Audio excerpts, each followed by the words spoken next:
Well, welcome to the final video of 2024. Thank God it's over. YouTube Studio. Let me get this in. I'll get this figured out. Content. Live. On. Save. And we'll go here. And customization. We need a save. I didn't check to see if I had that set for the last video. Let's see. Hopefully it is. Customization. It is. Good.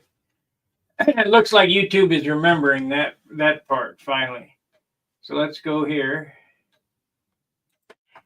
Oh man. Alrighty. So how to install. That's customization, live replay. There we go. And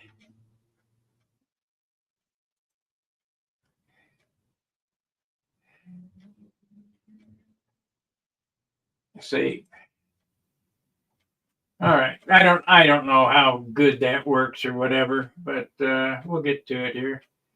So we want to go back there. We got one view. Chat rate is 2. Hey, Daniel Berry. Yo, studio. Let me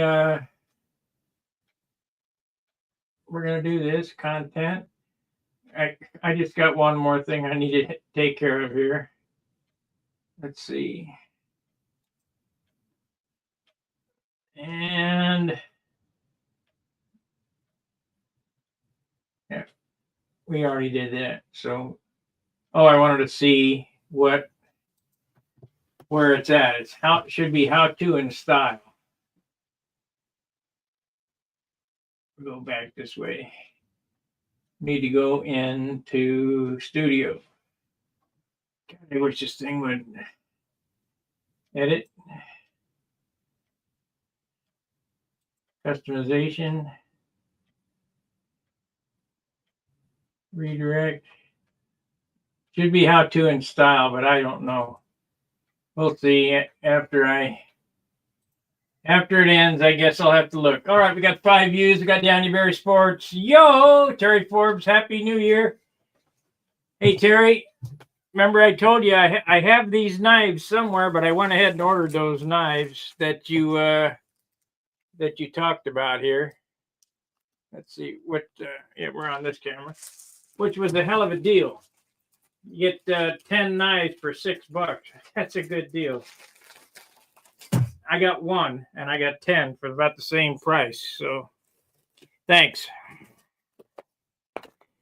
All right, let's see. Go for it. Painting greetings for 2020 from. Oh, you're already in 2025. All righty. We got 7 viewers. Current 8 viewers. All right. So what I'm doing to finish the year out, we'll finish the year out sanding, and I'll start the year sanding. It's what I always do, sand. So if you're willing to watch me sand, I'm going to add a link in the pinned content. If you'd like to come in and join me, have your camera on, you'll be in the waiting room. That way there won't be any helmet heads.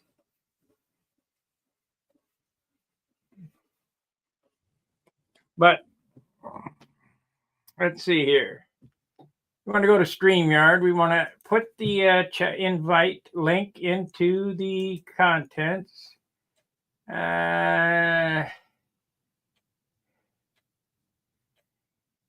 Guests can stream this to their own. Yep, you can stream it. Copy. Alrighty. Paste.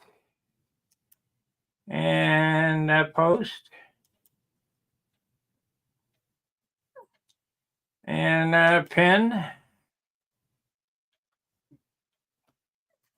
click on that link, come on in and join me, and we'll talk airplanes.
I was looking at the other one that I did. It was big. They came way out to here. I probably should have done them bigger, but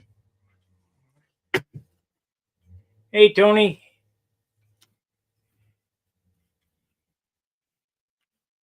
Let's pin that comment. So I'll make sure that it's pinned. Let's see here. Live stream. I want to pin this to the top. Pin message. Okay, it's in the very top. If you click on that,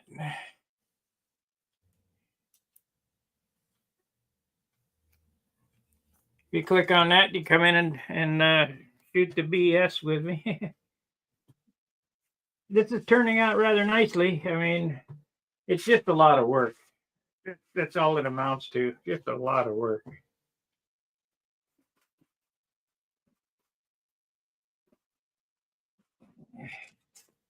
What are you willing to put up with?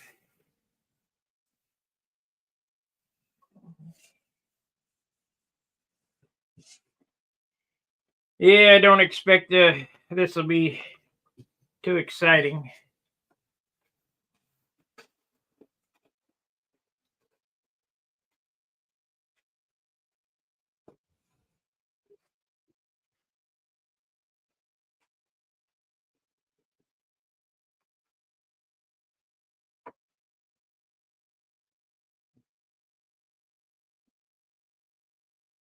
That came up pretty good. I need to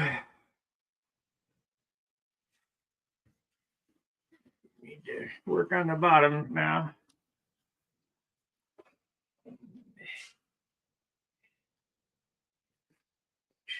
Let's see, we want to straighten these out.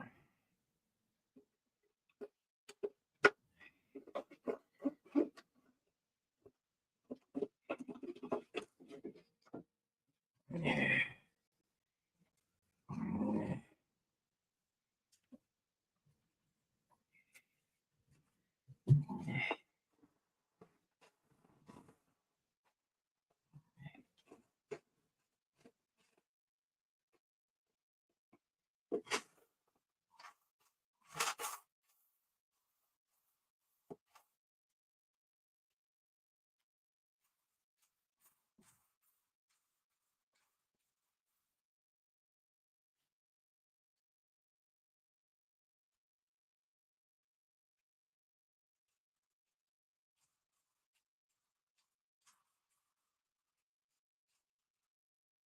We need to weight on this anyway. Let's see what this weighs now. Should be less than an ounce. 0.95, so we're right on track with this.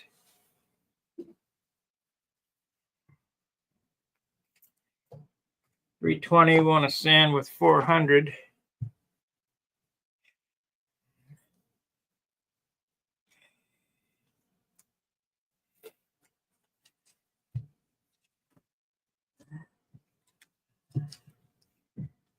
do a quick roll out of this.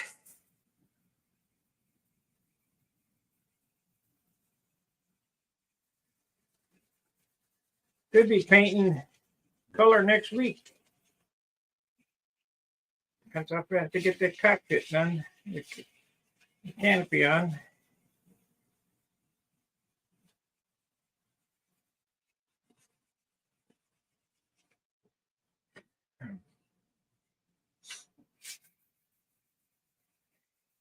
You know, we talk about dope finishes, and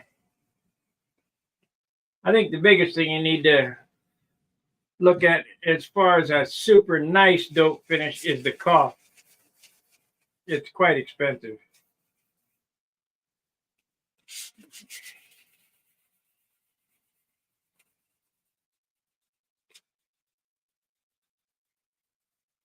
One of the guys mentioned, you know, on the Hangout line, I think it was Steve Jr., he mentioned, what do the retreads or the people wanting to get back in the control line have to come back to? Well, there is nothing.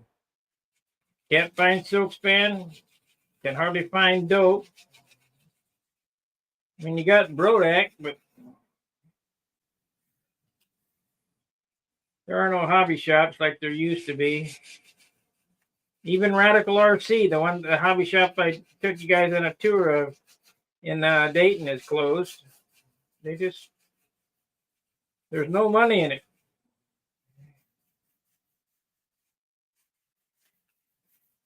So you can't really blame the business owner for not wanting to do it. John only did it because it was his hobby, his passion.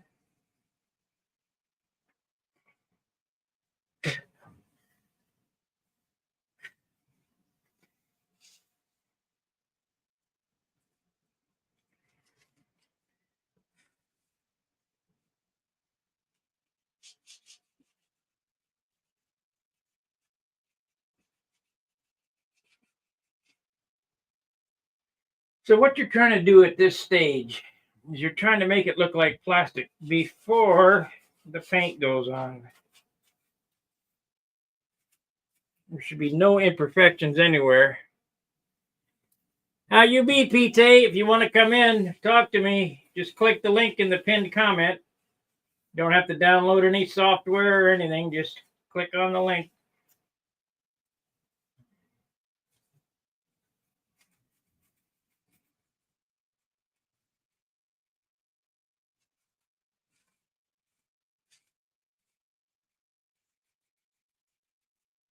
It's a format I don't normally run, but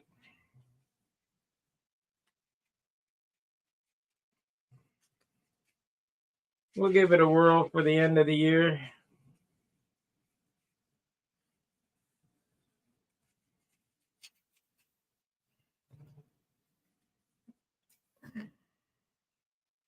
Still got a lot of sanding to do on the inside.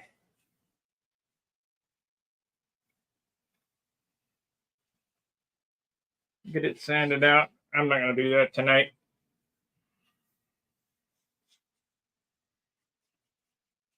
I mean, it's pretty good, but it's not perfectly smooth. We get the epoxied inside yet. Same with the inside of this. We're a long ways. Oh, and by the way, Gary Sinclair, if you're on here, I want to apologize. You're right. I did build Viper, the other Viper in 23. I thought it was 24. God, time just flies.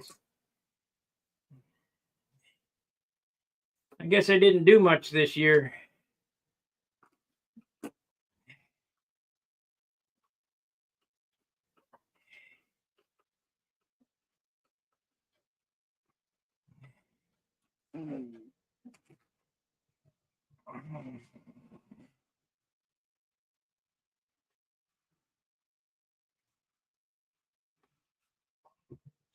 Didn't do much.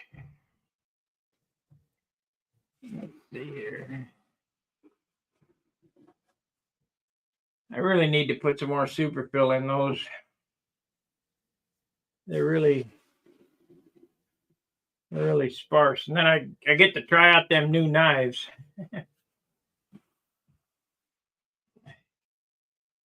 But then I can't turn it over, so I got to do that last thing of the night. I got to do these. Can't win.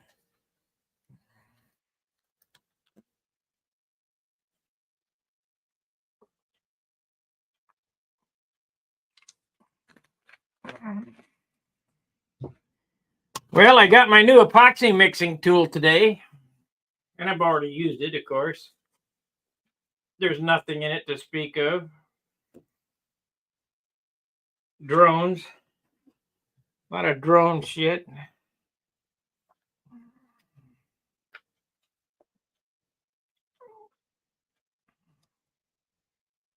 $3D printing. Well, I don't do that. So, oh well. Like I say, they send me a tool every month, so that's worth something.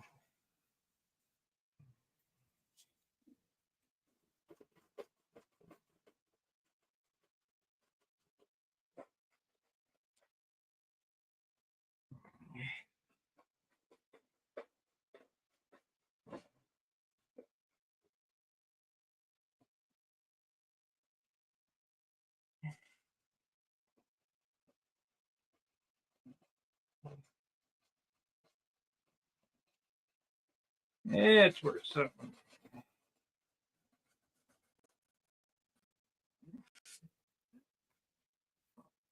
A little booger right there, so we'll get that. Boy, everything's gone absolutely crazy. This stuff here, Aqua Green, is now $45. It was 20 something the last time I bought it. 27, I think.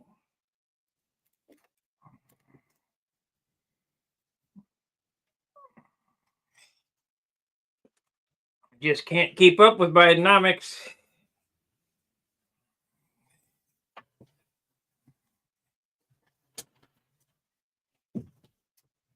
It's all right. 6 more days and he's done. Can't do shit.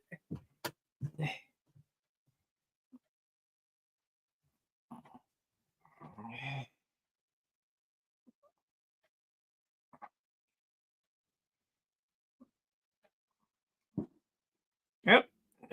Neighbors are restless. I hear them shooting guns.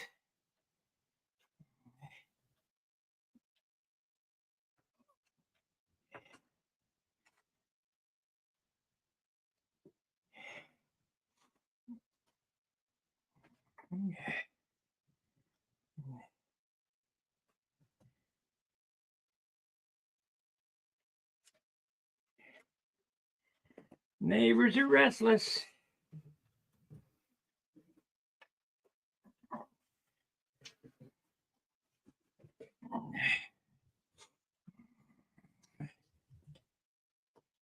Well, we got 15 watchers. No takers on coming in and talking to me. What the hell is going on, guys?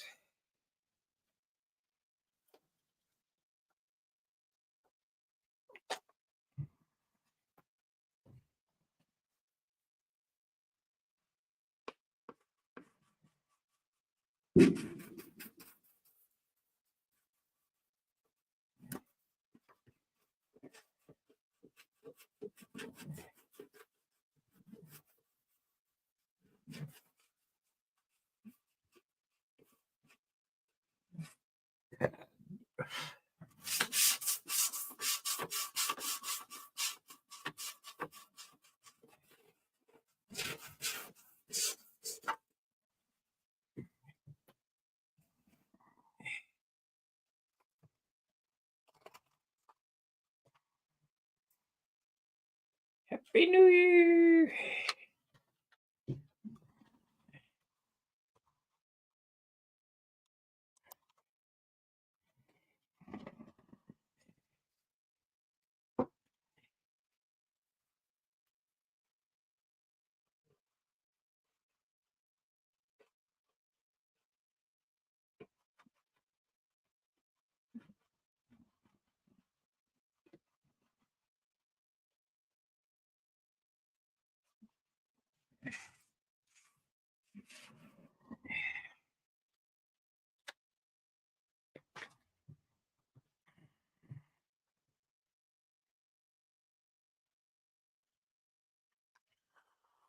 Hey, Pete, let me bring in.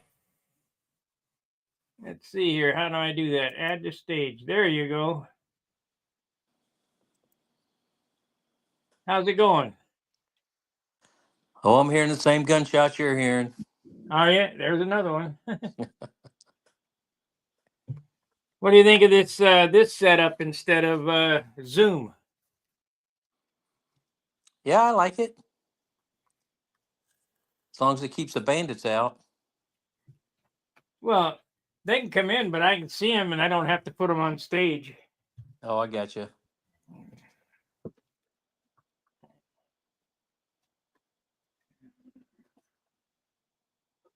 I'm just sanding away for new. Oh, I see what's up there. We gotta zoom it back. There we are. Let's see. I don't know what this does. Spotlight. There we go. Am I big on your end? Yep. That's a good view right there. Okay.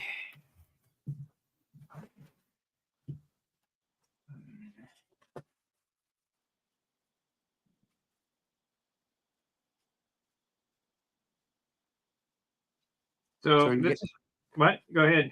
I was just gonna say, are you guys about done flying for the year? Is it you guys Yeah. get We've been done for a month. More than a month.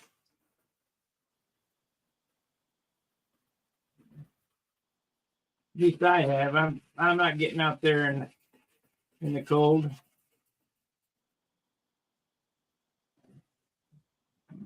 You? Oh yeah, we went out Monday. It was stunt heaven. You're in Georgia, right? No, Florida. Florida. Yeah. It was nice. We wasn't fighting the sun. It was overcast. It was almost like a Seattle day. Where in Florida are you? Just right outside of Tampa. Oh yeah. St. Petersburg, Tampa. Yeah. I used to fish off the Dunedin Bridge. You know where that is? Oh yeah.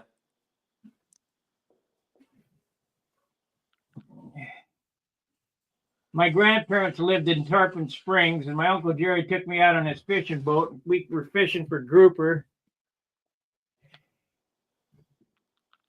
Let's see. Do you need epoxy for dope to adhere to? Let's see. Do you need to sand epoxy for dope to adhere to it? Well, if I was you, I'd definitely put primer on it.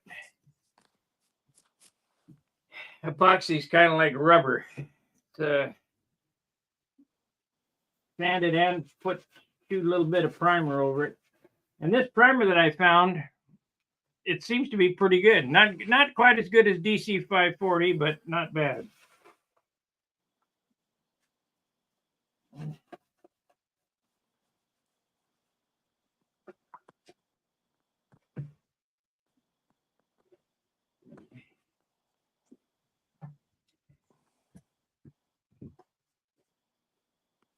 One time I was in Tarpon Springs, and I was fishing in the canals. And one of those big grasshoppers, I don't remember what you call them. Yeah, the big they almost look like Texas grasshoppers, but they're what are they called? Timber something. They're about an inch in diameter for their body and about 3 inches long. Big old grasshopper. Oh yeah, as big as your finger. And bigger than your finger, like your thumb maybe. Huge. Anyway, I caught one of those and I put it on the hook and I threw it out there and I caught a garfish. Within 2 seconds of the garfish being on my hook, an alligator bit it off. Oh yeah. Yep. I caught a 3-foot eel off that same little thing, the same little spot where I was fishing, and I brought him home. I was excited. I said, Grandpa, look what I caught. He goes, what did you bring that home? He hit it in the head with a hammer and threw it in the trash. Yeah. Yeah, there's people fishing off that thing every day.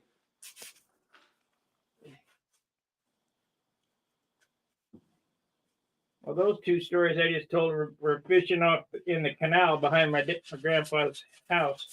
Yeah, that was probably Anclote River. It runs up through Tarpon. I like Florida. Pretty muggy though. Well, everybody says it gets hot, but man, I'm telling you, it ain't as hot here as it was in Memphis. Memphis would get 90% humidity, 100 degrees, and not a breeze blowing. At least down here, you got the trade winds blowing almost, every day. When the wind's blowing, I'm not flying. If it gets up over, 8, 10 miles an hour. Did you go with? You didn't go with Zerl and Lou when we went to the Navy base, did you? When you guys went out to the Navy base? Yeah, Millington. You didn't go with us, did you? No, huh? I tell this story from time to when I was in the Navy, I was stationed in Memphis for Millington for my A school, and we had a spot that we flew model airplanes between the hobby shop and the church. Oh yeah, I flew on that circle as a kid. You remember the square right there, right? Yeah, The square that you stand on. yeah. Well, Zerl and I and Lou Rankin went on the base. Well, it's now taken over by civilians. Yeah, it's just where they, I think, do the orders now and stuff. But MPs or shore patrol still patrols. Right. So I said, Lou, let's go find that pad. So all the buildings are gone, the Quonset huts and the barracks and all, they're all leveled. It doesn't look anything like it did when I was there.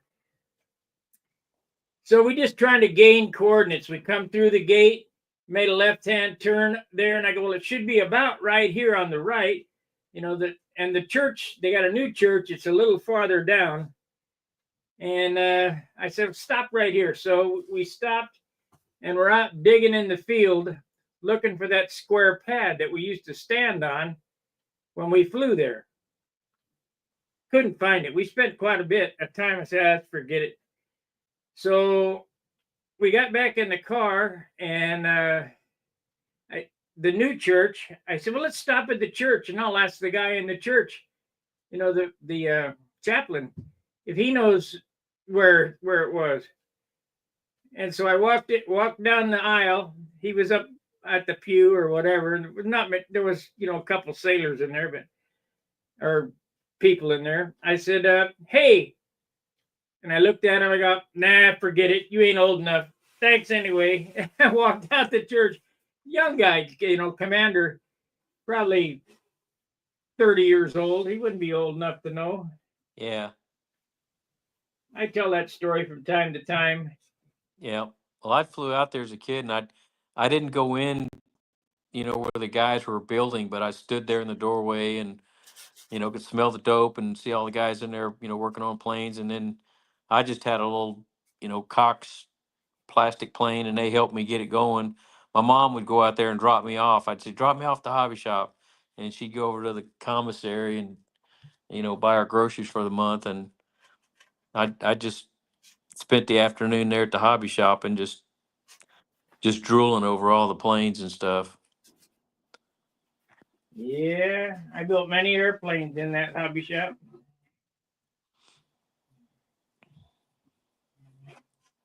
Yeah, I talked to Zerl a couple of times, or not Zerl, but Lou, and asked him if he's, been in touch with Zerl. He said he talks to him about once a week.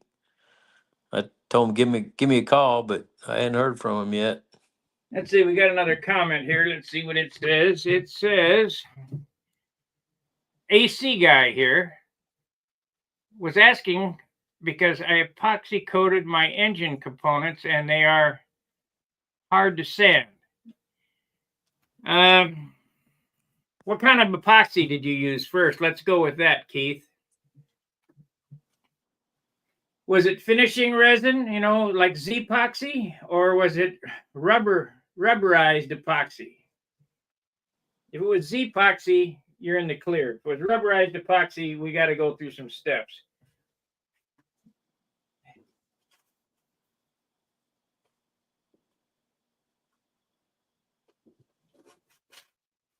Because Z-Epoxy is really not epoxy, it's finishing resin.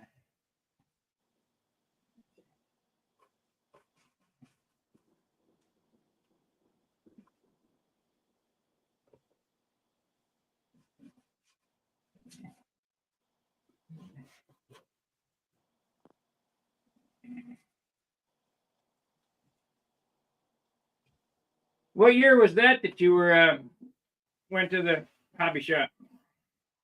Oh, I was a kid. It was probably maybe like 69, 71, somewhere around in there. Yeah, pretty close to the time I was there.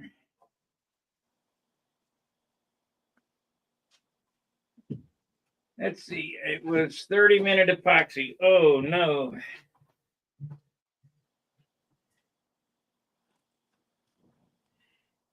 Thinned a bit with alcohol. Okay, what I do? I don't think it's gonna stick. Next time use a finishing resin like Z-Epoxy. But let's see, what would I do if I had to do that?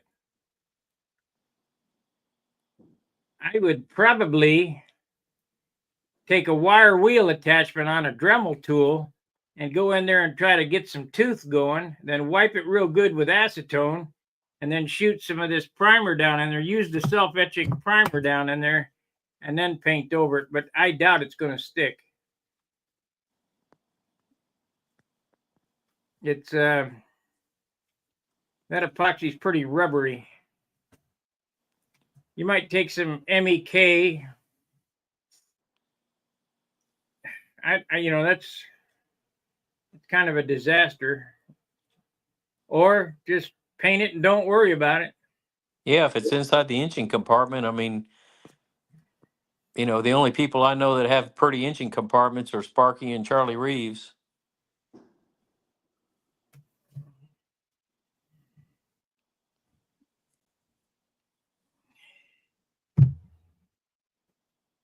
Yeah. I mean, as long as it's covered all the way, nobody gonna be looking at it.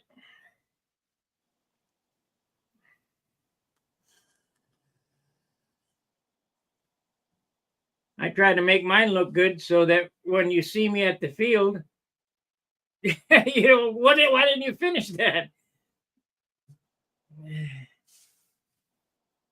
I'm gonna have a problem right there, I think. But we'll hit it with some primer and see what happens. I might could get this top side done tonight, work on the bottom tomorrow, and be shooting the color come Saturday.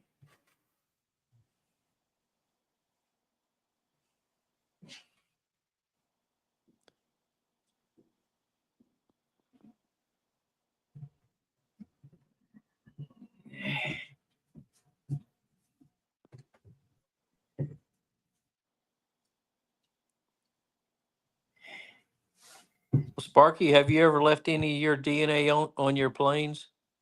Any what? Any of your DNA on your planes? I put a post up the other day. It's like every time I build a plane, I wind up putting blood on it. Yeah, always. The way it goes. I don't think I did on this one though so far, but normally I do. That looked pretty good.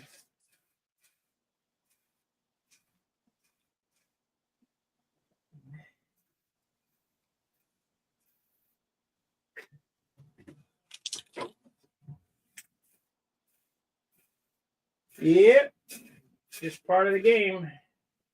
Get a spot right there.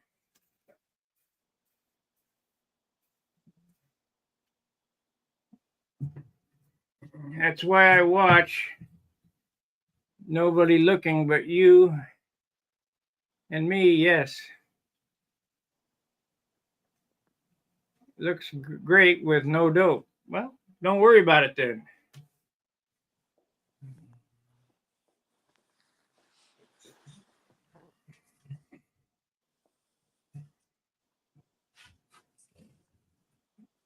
It just adds more weight.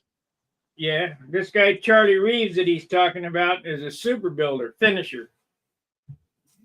They build a little heavy, but good finisher. Didn't you say you talked to him recently? Yeah, we swapped emails. He finally connected, so he's doing okay. Not flying though anymore, right?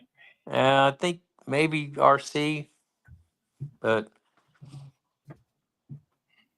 I think he had a mishap with his shark. He's got to do some repairs. Tell me he had to do some repair work on it. What happened to all of Jim's airplanes? Well, he told me years ago when he kind of started backing off the control line and just flying RC with his grandson. He told me to go out to the shop and get any plane I wanted. And the only one I really wanted was I don't know if you remember Alan Brickhouse designed, or I don't know if he bashed a kid or something, but he did a Barracuda, and he wanted Jimmy to build the first one, and it was all camouflage and had roundels on it, and he flew it at El Dorado. I think was the first contest he flew it in. It was a good flying airplane. I think basically it was a Teosaki that was prettied up a little bit. Yeah. Of course, anything Jim built's pretty anyway. But long story short, he'd already given that one away before he passed, and the other plane that had some sentimental value to me is he and I built those Sea Hurricanes together and painted them identical. They were so much alike that when we flew them at Baton Rouge, it started to rain, and I went over to pick my plane up and put it in the car, and I wound up picking his plane up. And so anyway, I got his Sea Hurricane, but the rest of them, Lou, they did a silent auction. I think he put something up on Stunhanger, but he did a silent auction. I think they wound up auctioning them off. He gave me, before he passed, he gave me a PA-61 that was Alan Brickhouse's. I got it over here. Well, He mailed it. What's that? You better fly it. Don't just sit and look at it. He wants you to use those things. Well, I know. I got so many airplanes. I can only fly one at a time. Yeah.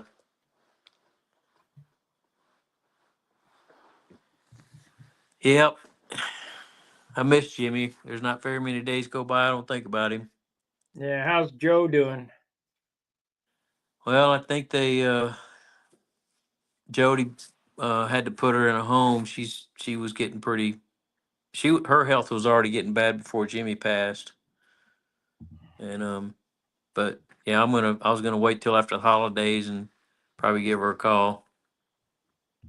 Yeah, unfortunately, I quit calling her because she kept crying. Yeah. I can't deal with it. Yep. I know what you mean. I lost my buddy John. You remember the guy? Oh yeah. Yeah, well, I call his house and she cries. Yeah. Yeah. I understand, but I just don't have the heart for it.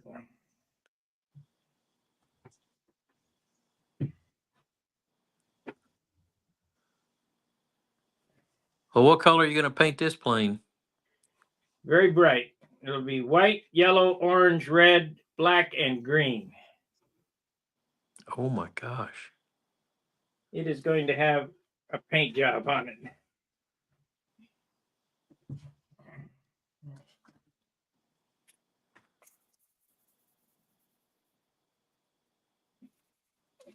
Nobody left to tell me I can't do it.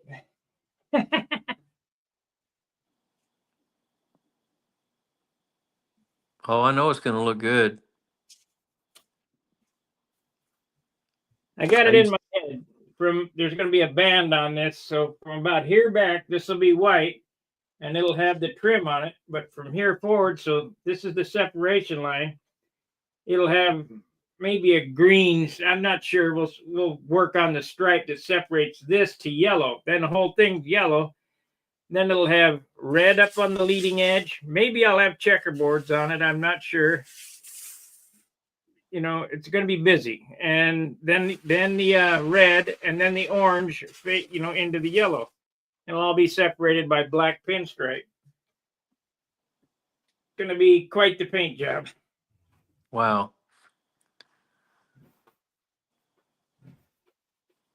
Well, this little Pathfinder I'm building, this was gonna be my first one that I did with transparent monocoat.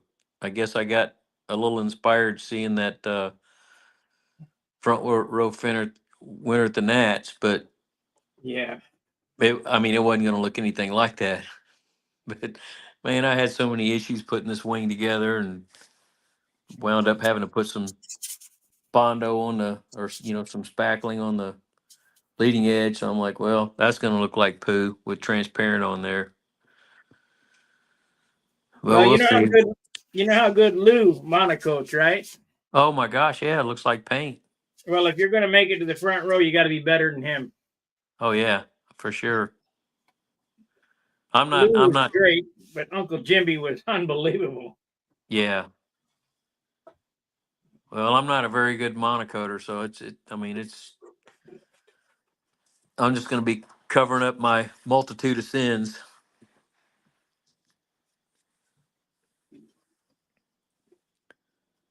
That's the thing with monocoat. You really can't cover up any sins. Oh well, yeah. I mean, Lou told me that he was like, the finish has to be almost what you're doing there. I mean, he said you got to finish it just like you're going to paint it before you put monocoat on. Well, I thought Lou was the best I'd ever seen at monocoat, but Uncle Jimmy smoked him. Oh yeah, that was an amazing plane. But I will tell you this: when I went to Top Flight, they were at the Nats one year. I took my Monado, which I don't know if you ever saw that airplane in person, but I think maybe you saw it down in Paducah. Yeah. Yeah. Well, that's the one I won the concourse with that I brought down to show Jimmy that one year. And anyway, I took that to the Top Flight trade tent there. I said, I need you guys to teach me how to monocoat. They said, why? I said, well, it's lighter. They said, well, how much is your finish weigh? I said, 6 ounces. He said, I keep painting because monocoat's no lighter. So that's why I didn't pursue it. Yeah, I just don't have the space to paint, and then Jimmy tried to teach me, but I got heavy with the paint. I can't put my hand on the picture right away, but you were around at the time. Do you remember my Sorcerer? A jet-looking airplane with an OS-32F on a nearing pipe. Red. Yeah. Metallic red wings and a blue fuselage. Yeah, I believe so. Yeah, that was the best I ever monocoated. It was a good job, but nothing like what Lou can do. Yeah. That stupid mini Geo that he's got, you can't even see the seam anywhere. Well, that plane, the wing folded on that, the Geo Junior. Yeah. Yeah, the wings folded on it out at Millington, and I was like, oh man, I'm like, looks like you can rebuild it. And he just went over there and just started walking down from one wingtip to the other, just walked down the wingtip. He's like, yeah, there's no rebuilding. I don't rebuild them.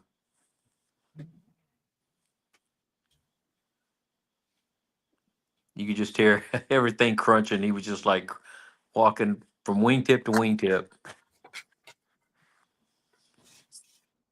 Well, I'm looking at the airplane I crashed at Millington that one year. The back end is hanging out the wall right there. Well, you need to build another jug. I built several. I'm disenchanted with that airplane. I can't build them light enough. Yeah. I mean, I got the molds. I got everything to build. You know, plans, molds, everything. I just cannot build it light enough. I don't know where I go wrong building those. They start out okay. Well, here's how it went. In 2004, I went to the Worlds, and I watched Billy fly his X-1A Thunderbolt P-47. That was the best looking one, I thought. So, Was that the red one? no, that was the I-beamer. Okay. The red one's the I-beamer. No, this one was a scale job. True, you know, had a 22-inch long tail moment. That was the only downfall of that airplane. But it was the bubble top, and I really liked it. And the ink work on it was spectacular. I mean, absolutely spectacular. And so I watched that, and then I watched him fly his Razorback. And that thing, it flew so good. You know, I should know Billy's a world champ. I go, well, I want to build one of those. So there were no plans at that time. I took out a tape measure. I took probably 200 photos, maybe 300 pictures of this thing. And it had my dressmaker's tape out, and I measured this thing all up. And Hunt said, what are you doing there? I said, I'm going to build me some of these. He went, yeah, right. And, well, that's what my airplane was modeled after. There was no plans for my airplane. It was off of Billy's numbers. I just called Hunt and I said, would you cut me a lost foam cradle for the wing Billy's using? And I just made the rest, drew it out of my ass, basically. And so my airplane, the one that you held that I crashed at Millington, was the numbers of Billy's Razorback with the look of the X-1A bubble top. Anyway. And I kind of feel cheated because Top Flight stole my paint job and used it on an RC plane. Did you ever seen that? Oh, yeah. That's my paint job on that airplane. I get no credit for it either.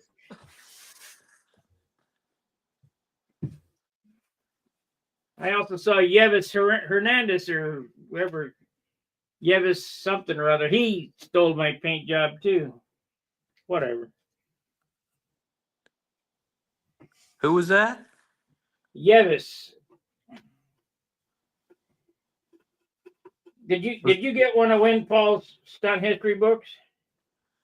No, but I got access to them if I want to read them. Well, look at the year 2007, and Win made a mistake there too. 2007 has my picture as my Thunderbolt as plane of the year with somebody else's name under it.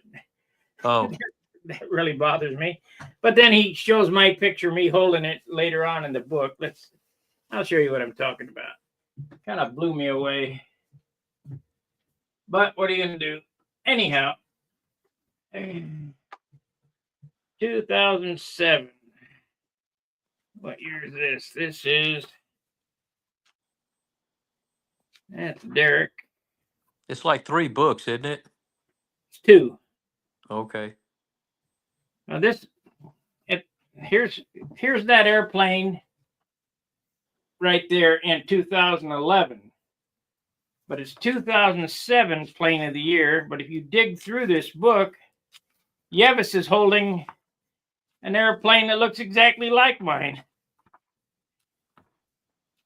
Let's see, this is 10. Got to go back some more. But right here, right there. That's my paint job on that airplane. Yevis Fernandez. And that's the same paint job.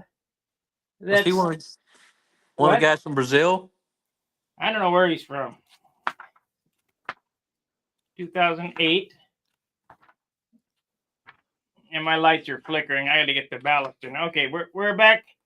We're at the 2007. There's Charlie Reeves and Jimmy. Oh yeah, with his is that his Big job Geo? and everything. Yep. Uh-oh, my light's getting ready to go out. There I am. This is there's 2007. That picture right there. Okay, that's the Jug. Yep.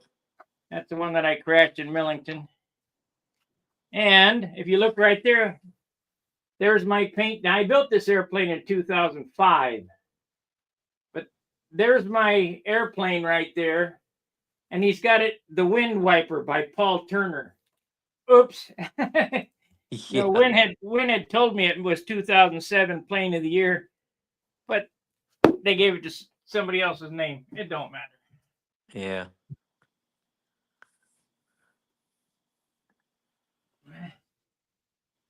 Can't win. Well, I got to confess, if I see somebody else's paint scheme and I like it, I'm going to steal it. Whatever. I'm just telling you that airplane was, well liked. Some people stole the paint job. Yeah.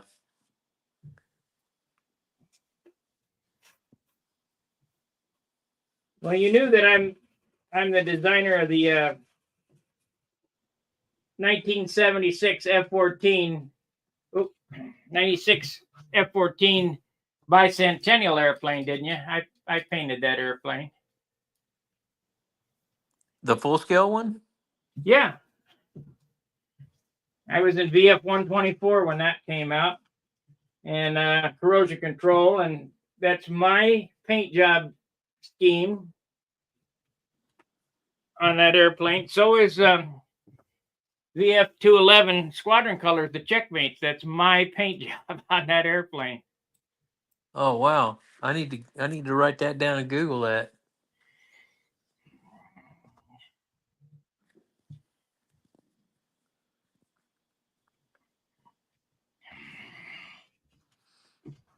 That was sitting in hangar 1 on the tarmac between the hangar and the airstrip when that picture was taken. But I painted that airplane. Me personally.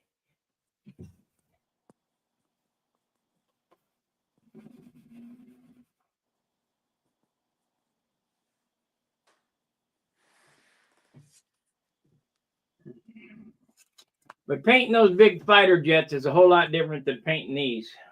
Oh, I bet. There was no sanding like this on them.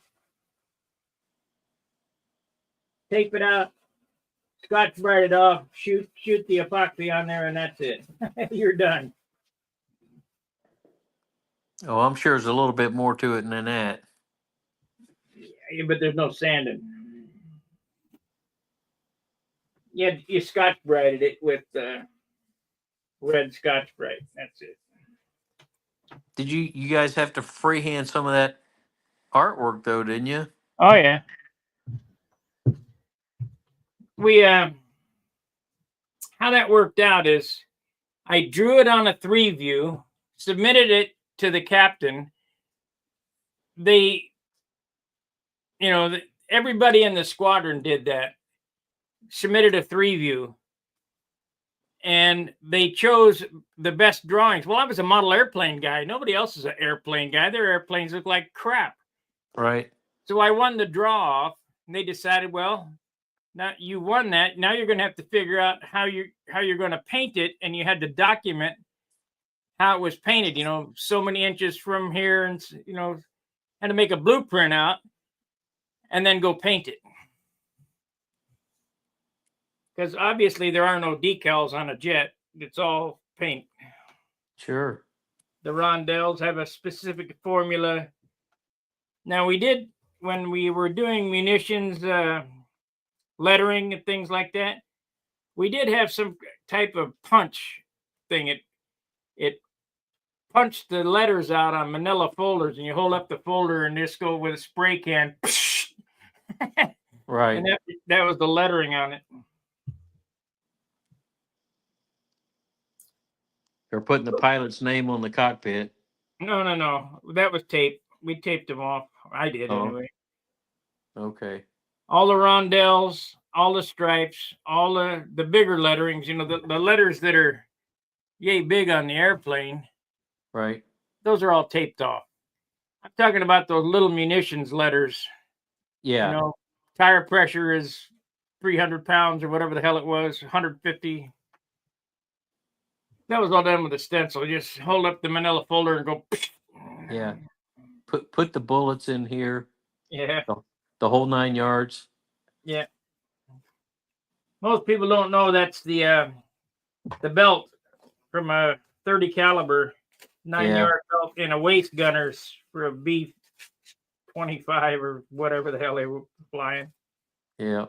Give them the whole 9 yards was the statement of lay on the machine gun.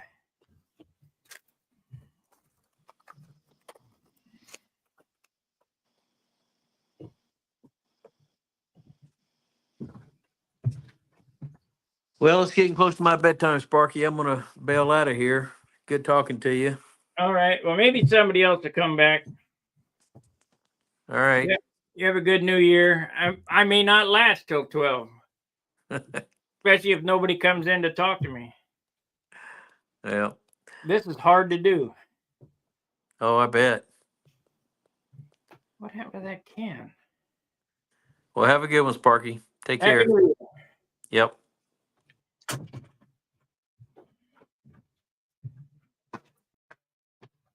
Well, there you go, guys. You can come in and talk to me if you like.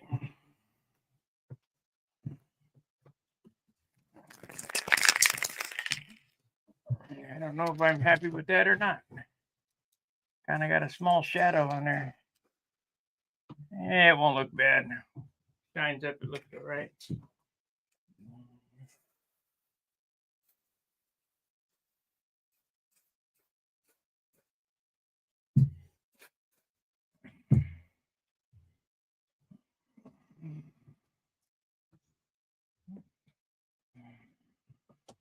Oh, did every spot except for the one I wanted to do. Yeah, you're gonna have to hit that again.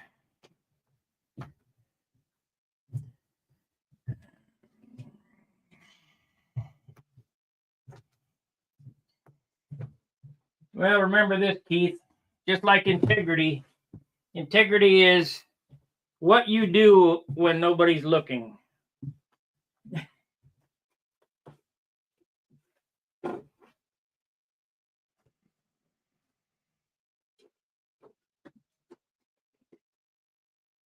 We might get a coat of spray dope on this tomorrow. Coat of clear, seal it up. Tinted clear. Oh, I was looking for that other block. We want 180 on this little block right here. This 180 here. I need to knock down that shit on the back.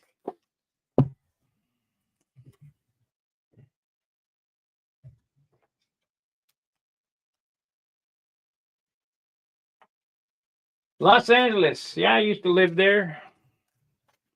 West Covina. Of course, I lived in Hollywood too for a while.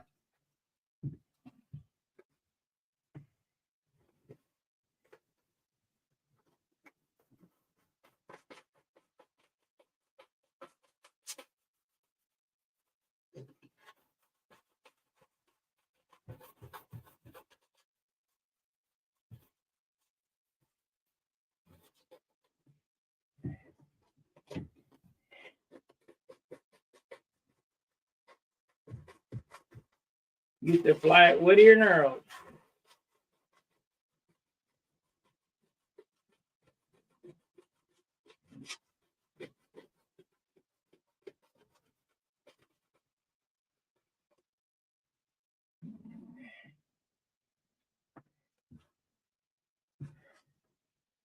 Clovis.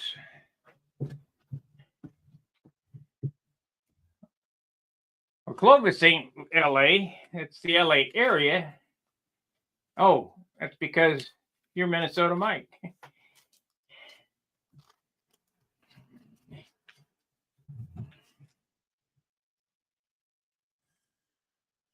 LA starts at the Mexican border and ends about Oakland.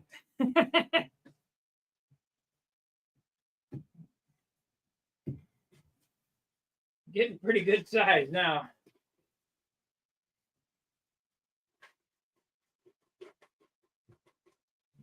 Yeah, let's work on the bottom of this table back here.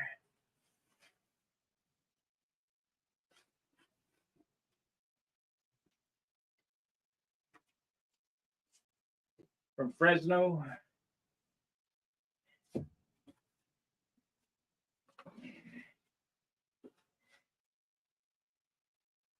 I guess we could work on these. And then we still got to get some, before I get off of here, I got to get some putty in these fillets here. They need another coat. They're not quite enough on there, I don't believe.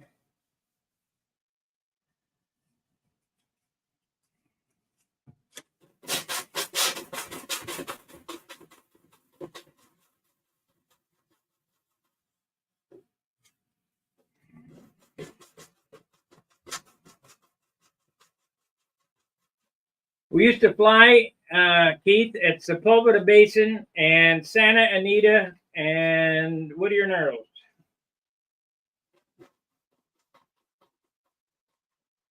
I bet they don't allow that shit no more.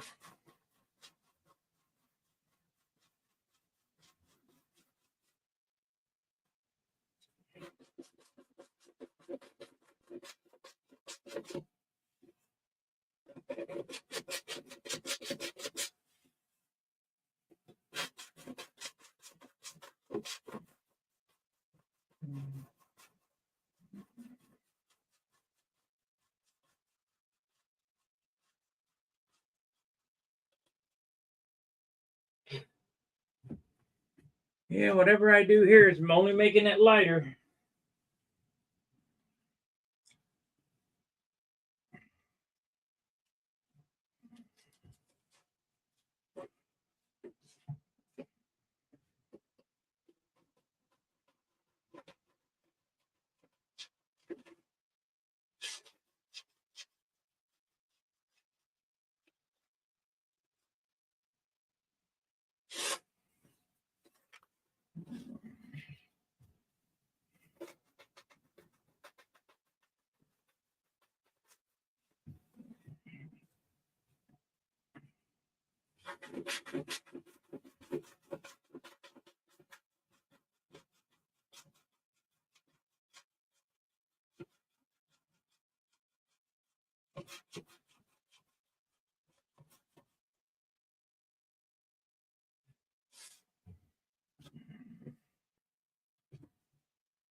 Yeah, it needs some more clear on it.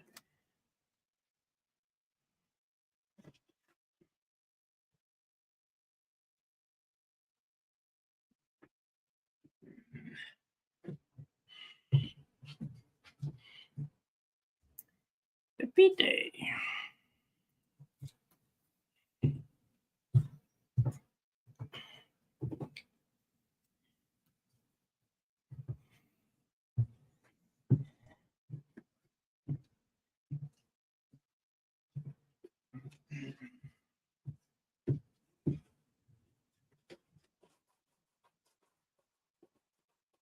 I don't want to waste time with this. Let's get some 80 on there and get it ground in anyway.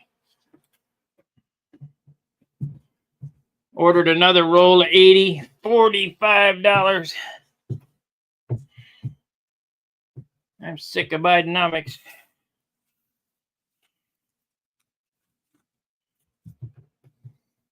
But it won't be here till Thursday.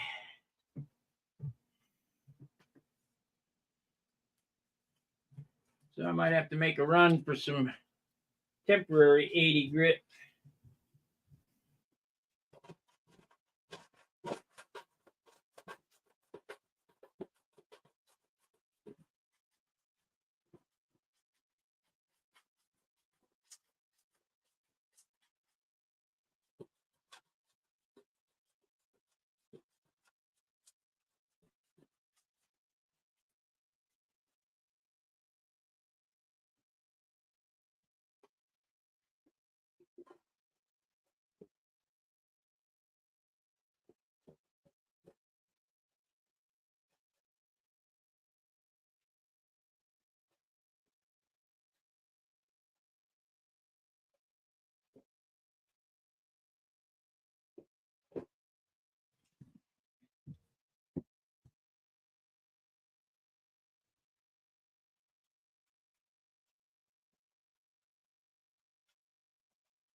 Be careful with this.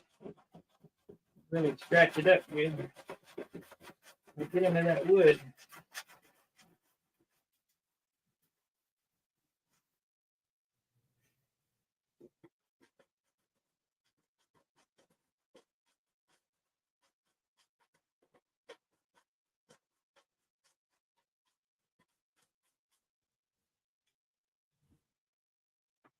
Yeah, we're getting it though. That looks pretty good.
Yeah, we're getting there.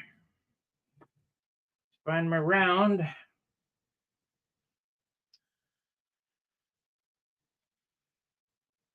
Yeah, I think the round would be better. There it is. This is the big round. Where's the small round?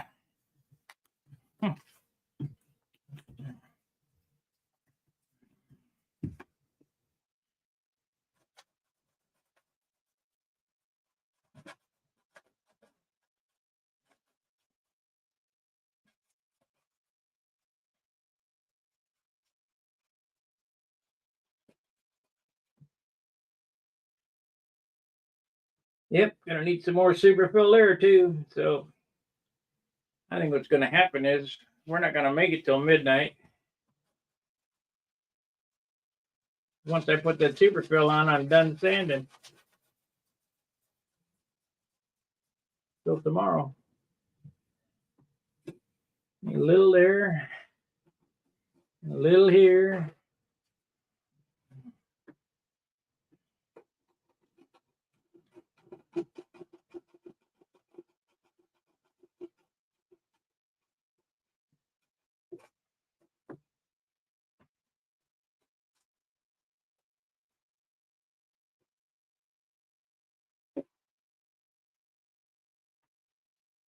That's what makes live shows so tough.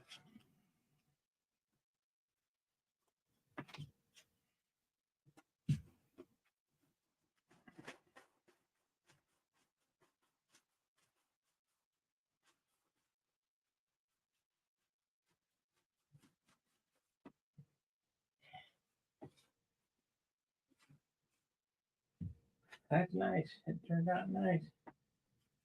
The shape's nice,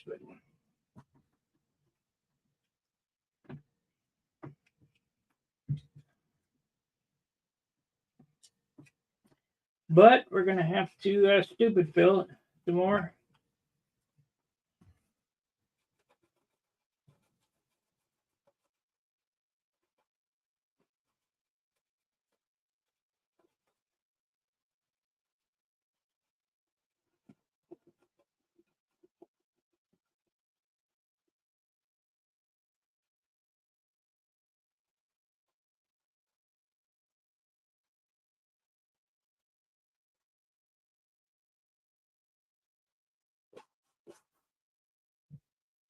Okay, that's good enough for that. We're gonna have to superfill Just too low right there. Too low there. And I got a hole there and a little hole there. So stay on the other side.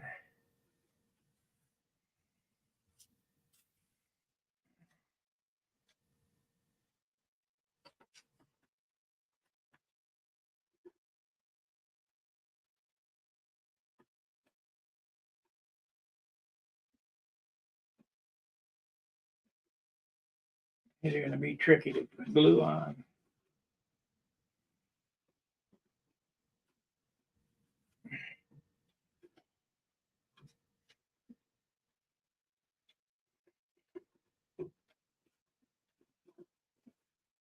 There we go. Now this side.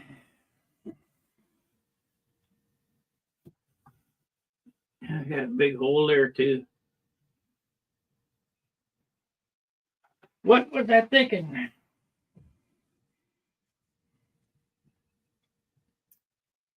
I don't think I was out of superfill when I did that.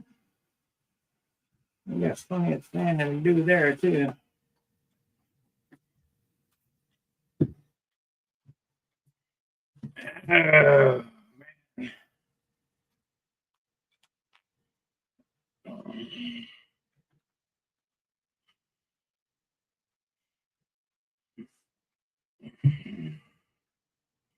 So let's do this.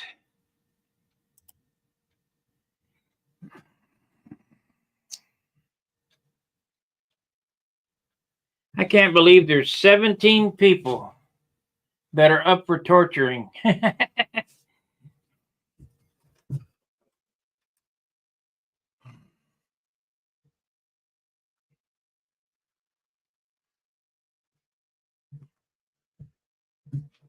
So we want to use this one and 80.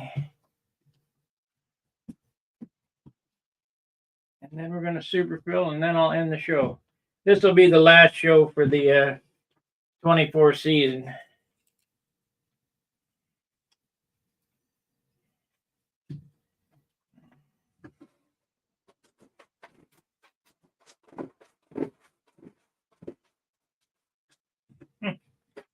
Let's get on that.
Oh boy. Uh-oh, we got some Minnesota Mike. Let's see what he says. We are having a night flight with 1300 satellite tonight. Free flight. Okay.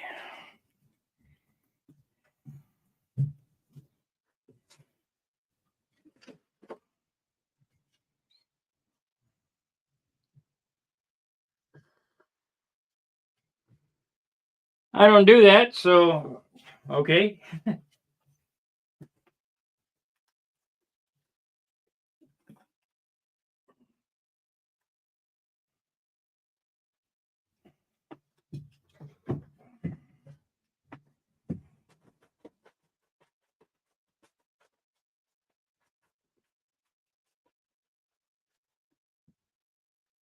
Let's try this.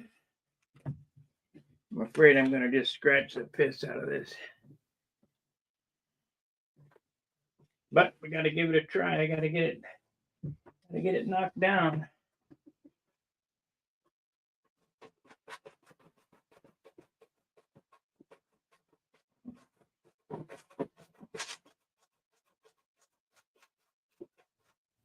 Not too bad. It'll sand out with 180.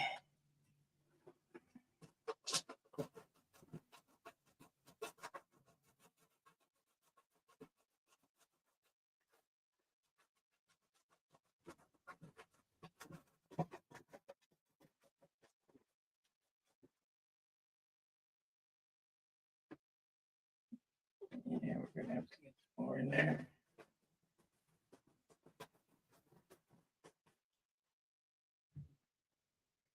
Okay. 80, 180.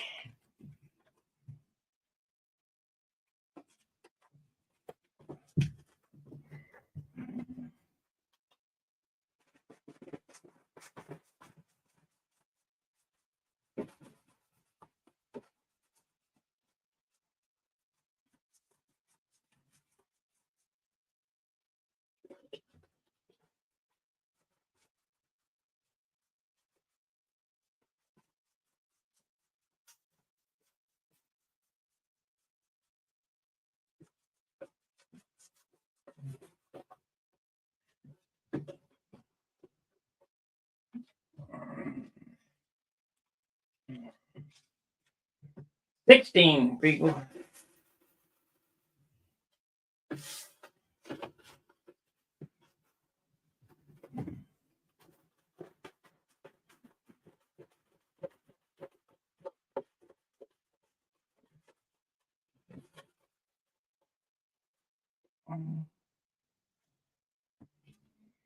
Yeah, I could have swore I built that Orange Viper in 2000 or 2024, but no, I built it in 2023 because it was on last year's calendar.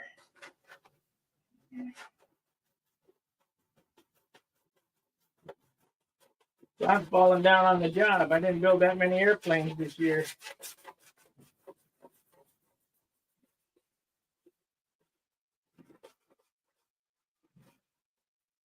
They just kind of all seem to run together.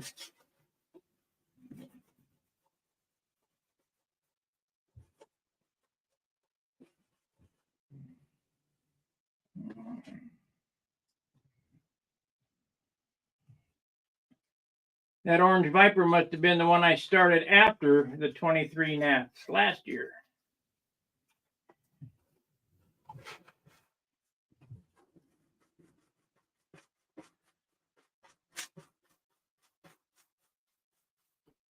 This one here is next year's airplane.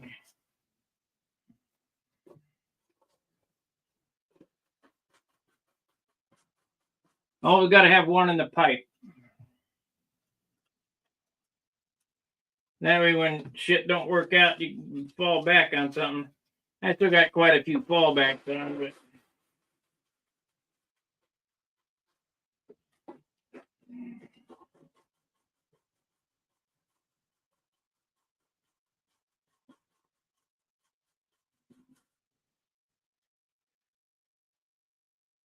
I guess it'll do.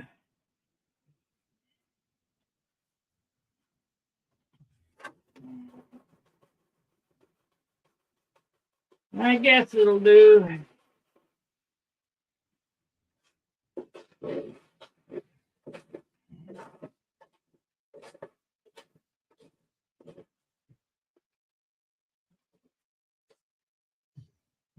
So we need to get some superfill in this thing, and we'll wrap the show up. I was gonna stay till midnight, but there ain't no way I can make it.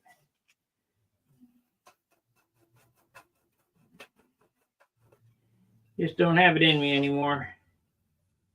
Not that enthused.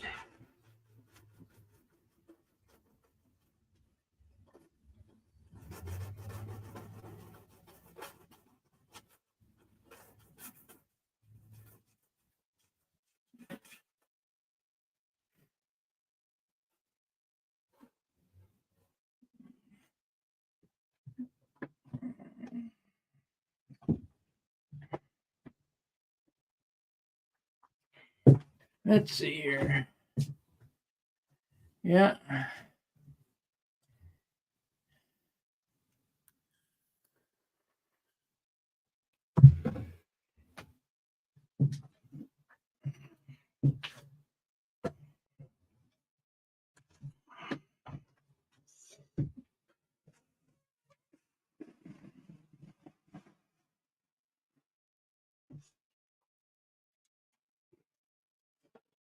It's still 32 ounces. Maybe 32 and a half. But it'll pick it be 34 with the pilot, 34 and a half with the canopy on it. So it'll be 40 ounces painted. So it's going to be 60 ounces. Yeah, just the way it goes. Can't get out of it.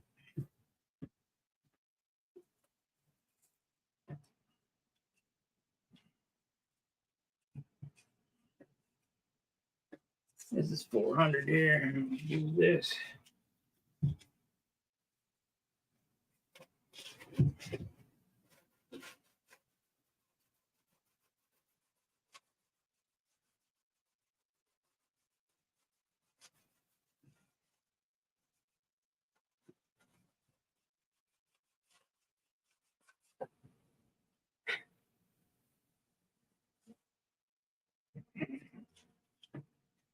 I need the small one.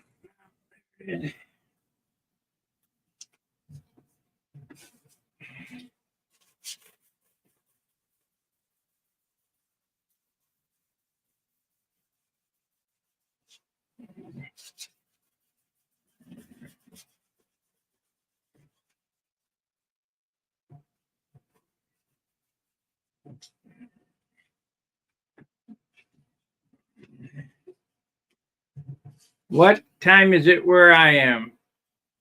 10:30, and I'm only going to make it another half an hour.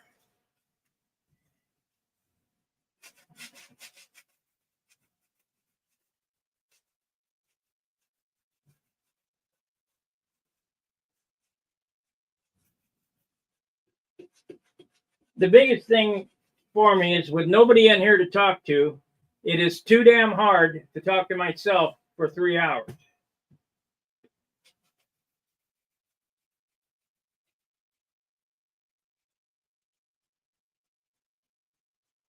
That's why I set this stream up so that you could come in and talk to me. And if you want to talk to me, you go to the top pinned comment, click on the link, and come on in. Yeah, I got to have superfill back here too on this top side.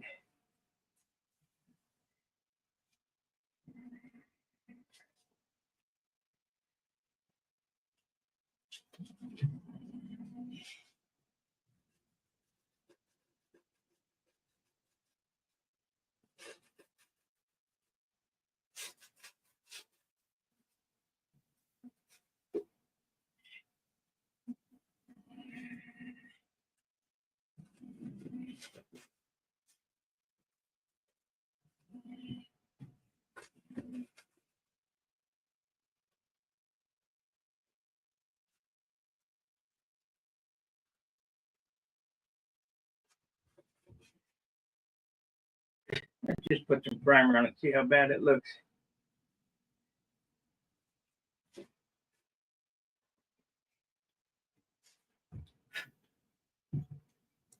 I think this side's getting there.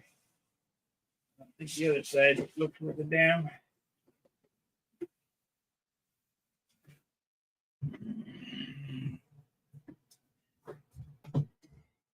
Okay.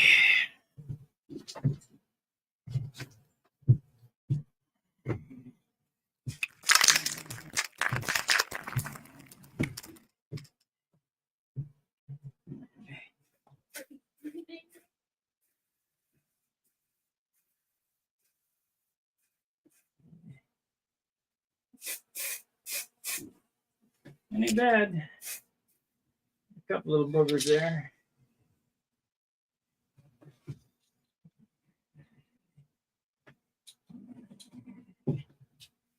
See how bad it is here. It's bad. It's gonna take a lot of work on this side.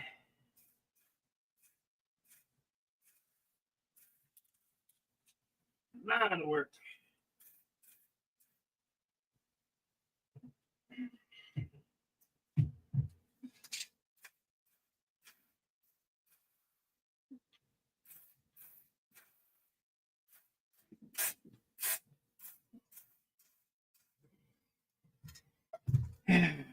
Remember, once this is all the boogers are fixed, I got to sand it all off. Sand it till it's translucent anyway.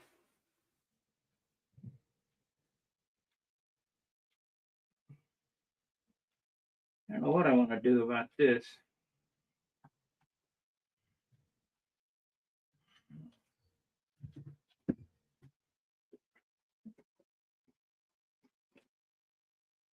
And how I know that it needs more clear dope on it is I can see the fuzz on the paper in some spots. So tomorrow it's going to get another, I'll set it up in the stand and it'll get a coat of clear spray on it to seal it.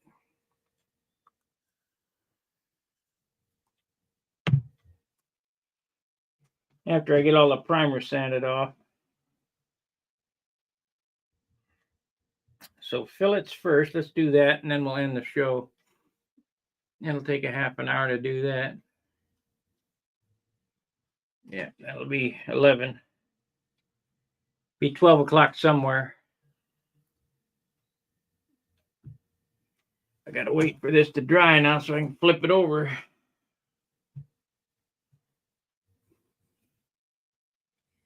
Yeah, I would suggest you guys don't do those turnouts. It's just too much work. I mean, they look cool, but you better be on top of your game in the sanding area if you want to do them turnouts. The leading edge chines.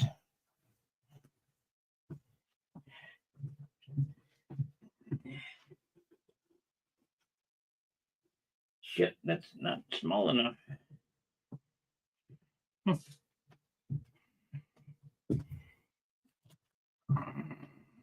That should be small enough.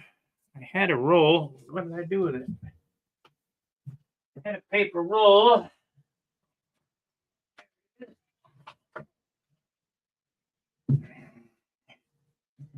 Always save the sandpaper roll, the cardboard tube,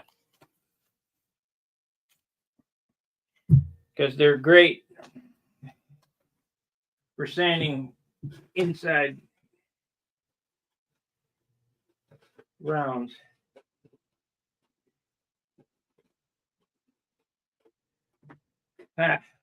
Finger in it, in the dust. The DC 540 be dry by now. That's the only drawback with this primer. It doesn't dry as fast. Whatever's in it is not enough in it to make it dry instant.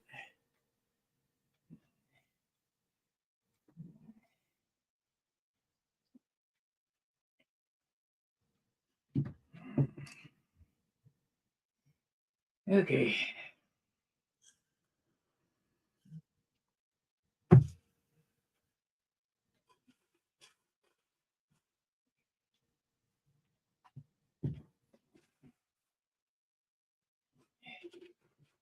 Can't quite turn it over yet.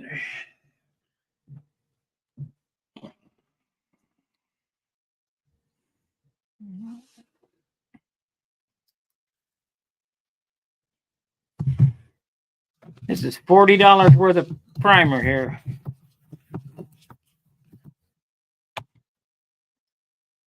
It'd probably take 20 bucks worth.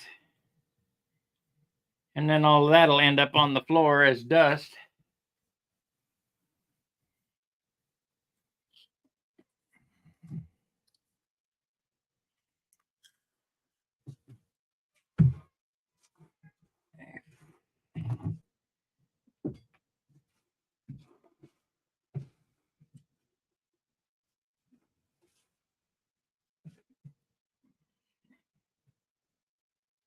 Oh, shit.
Okay, where's that can?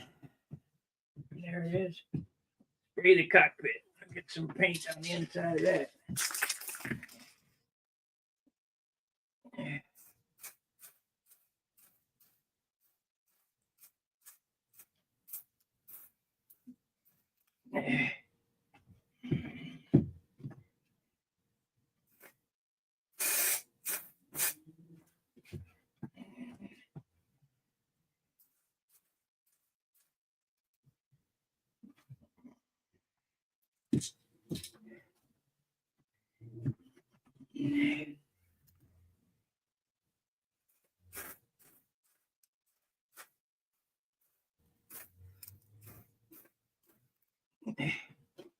It's even tissued inside the cockpit. So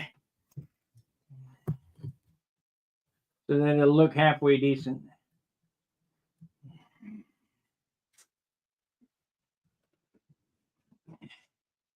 Yeah, we'll wait a few minutes again. We may not make it till midnight. I got to get that superfill in there so it can dry. So that's the goal. The video will be over when I turn it over and superfill the bottom again. Put a skim coat on them fillets so that tomorrow when I wake up, I can clean them up and shoot them full of primer, sand them off, and I'd like to have this thing ready for a sealer tomorrow.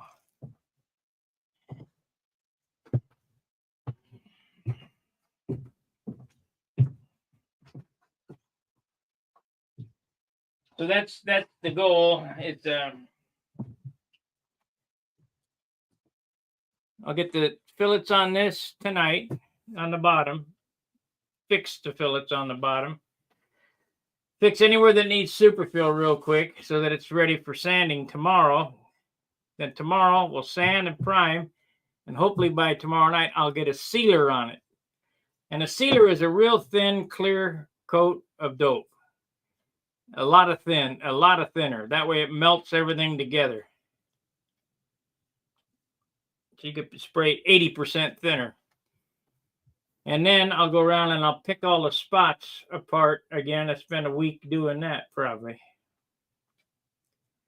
And then we can go for a white coat on the back half and yellow coat and so on and so forth. I'm looking at a month paint job on this. Pretty complicated.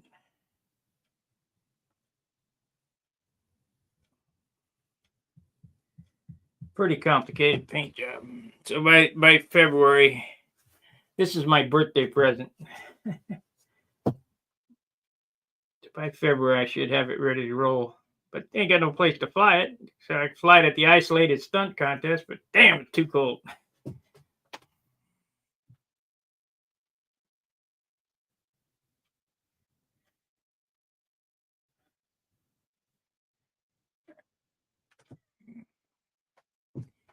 We still got people out there watching, or what?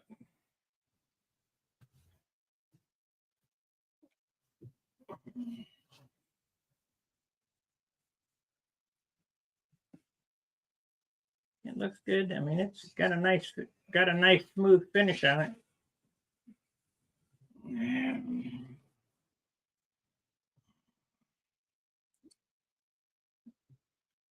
Turn it over. Yeah, I don't know, maybe.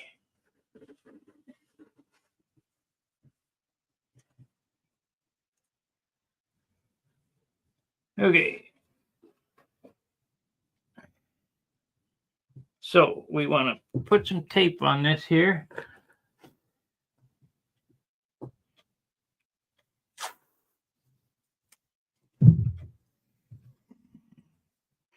I do not have this fillet quite good enough.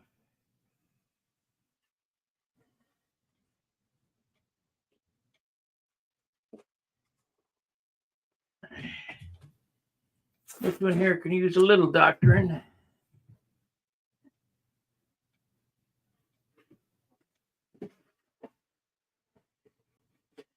If we do a real good job of smoothing it out, there won't be much sanding for tomorrow.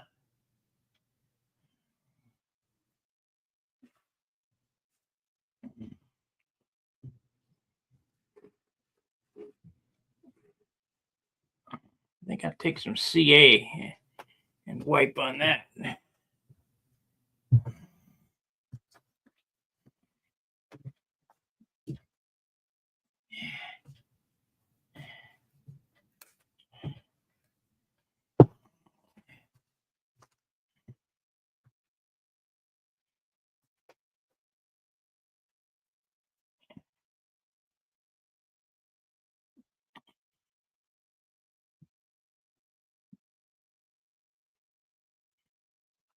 Mm. 320, 20, 400. Let's use 400. Not so aggressive.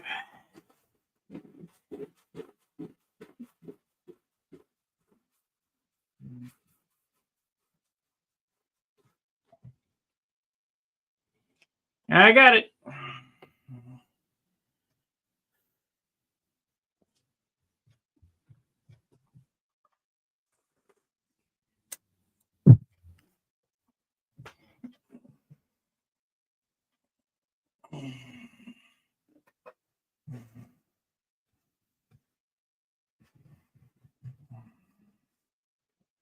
It'll be fine. That's pretty good there. That's pretty good there. Just needs some doctoring back in the back.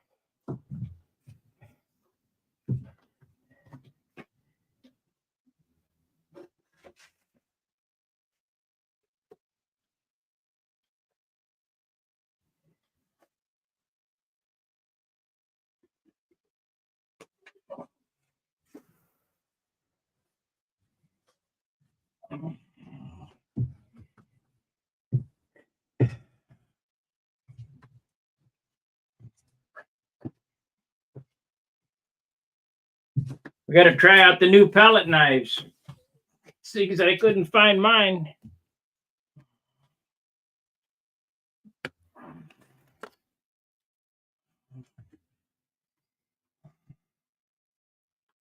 So we got 10 of them now. It'd be hard to lose all 10. I don't know. I got more knives than that, but I never can find one.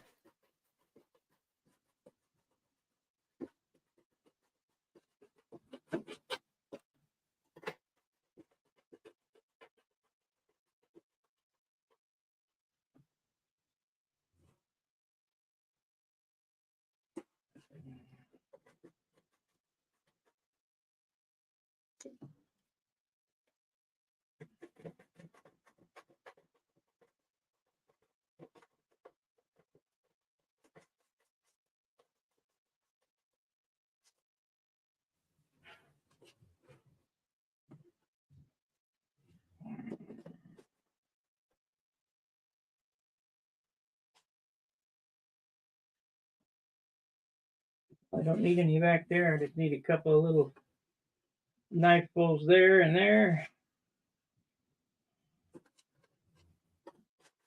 Let's see about this side. Just a knife full there. Yeah, we should be all right. Let's just go for it. I do need it here, all the way out. What about here? I'm gonna pull it all the way out. Okay. Stupidville.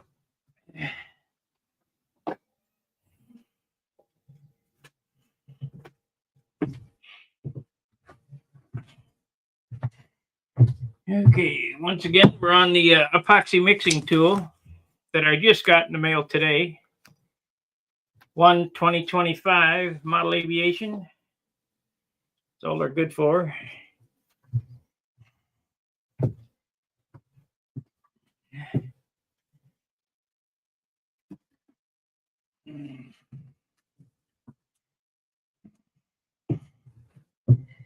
We're just going to do a skim coat, so I don't need a whole lot of it.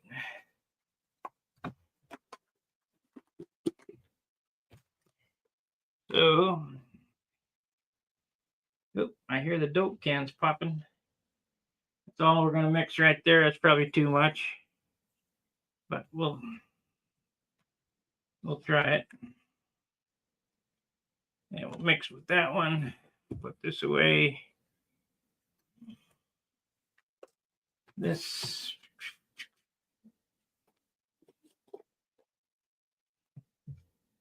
smells like cat pee. I swear.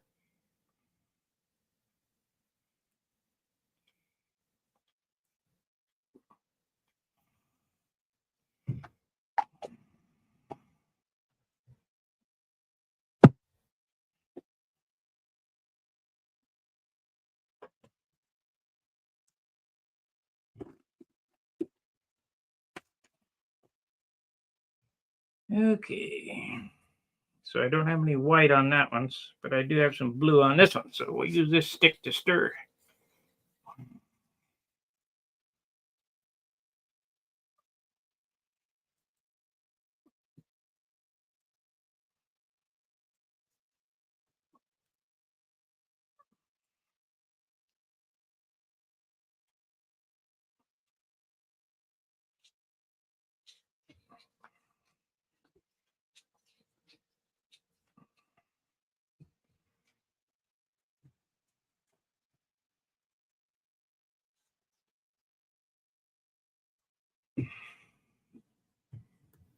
Quite the deal on this 10-pack of knives.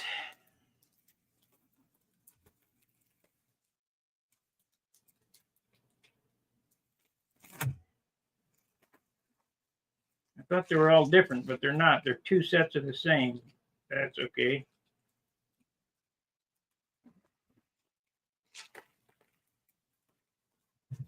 It's okay. I think we'll use this big flat one here.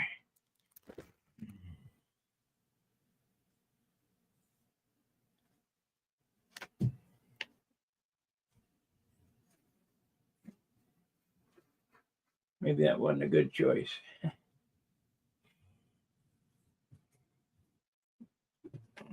Have to get a pointy one.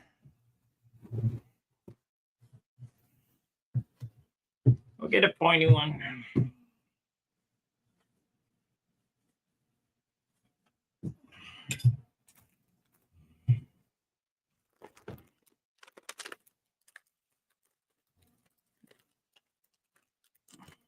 Let's do this one.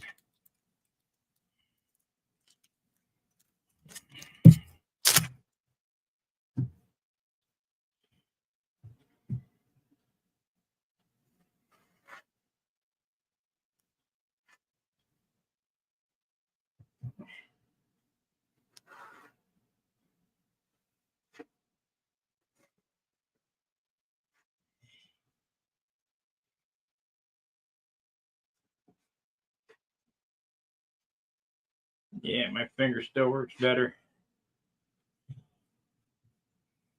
But at least I can get it in there.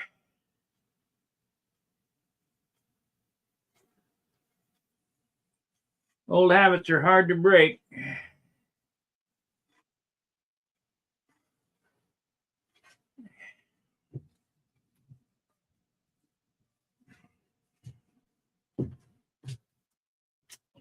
We should have enough there.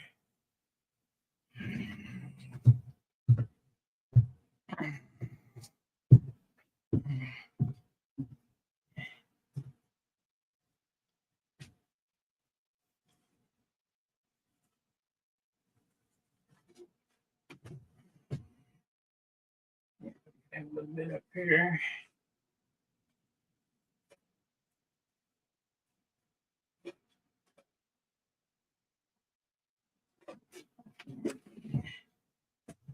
I'm gonna have some here.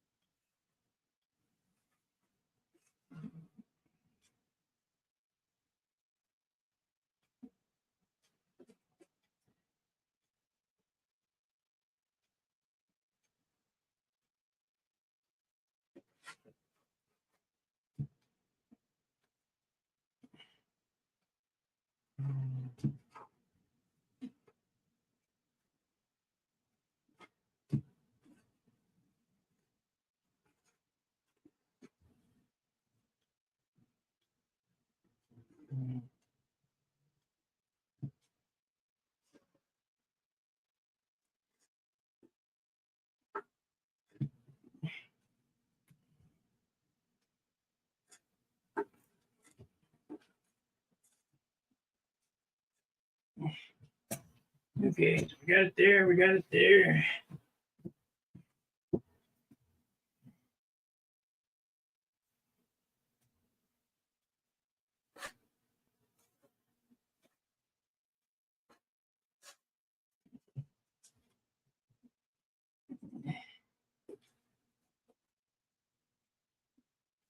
Oh, we got somebody here, Gary.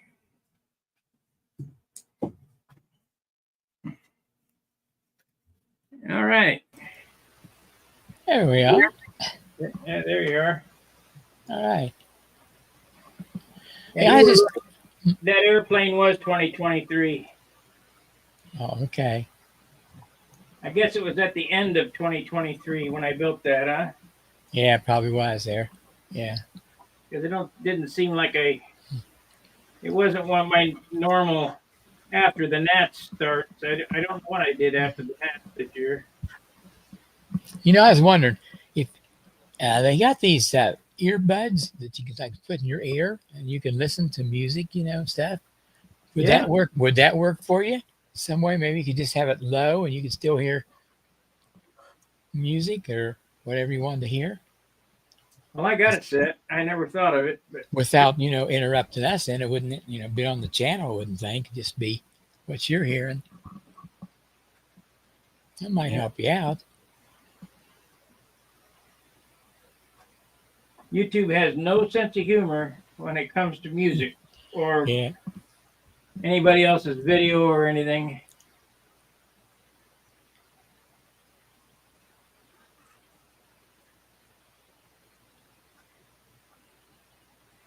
That's pretty good.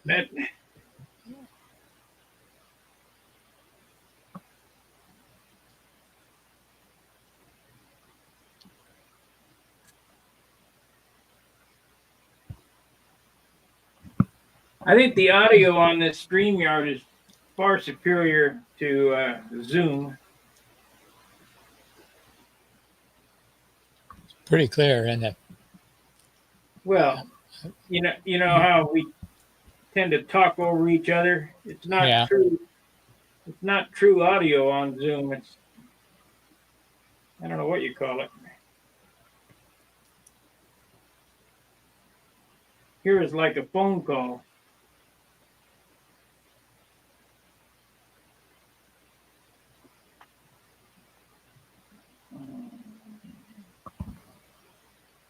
Yeah, it's getting close to midnight here for me. For 5 minutes. Yep.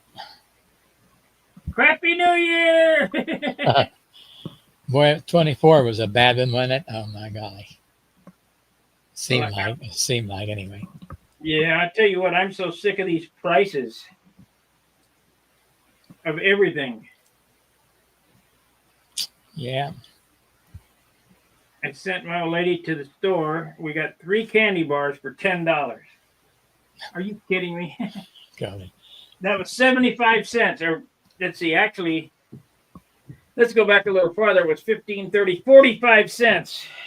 They were 15 cents a piece, them 3 Musketeers bars. And then they went to a quarter. I remember we get a bottle of Coke for a nickel. Yeah. A lot of things were cheap way back in them days.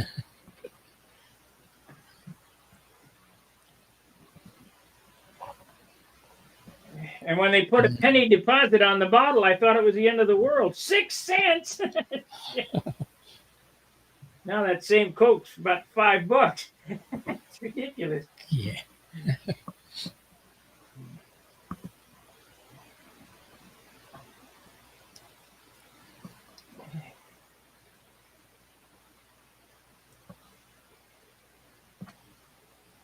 my ballast on this light is going out. So I went to the store and I bought a ballast.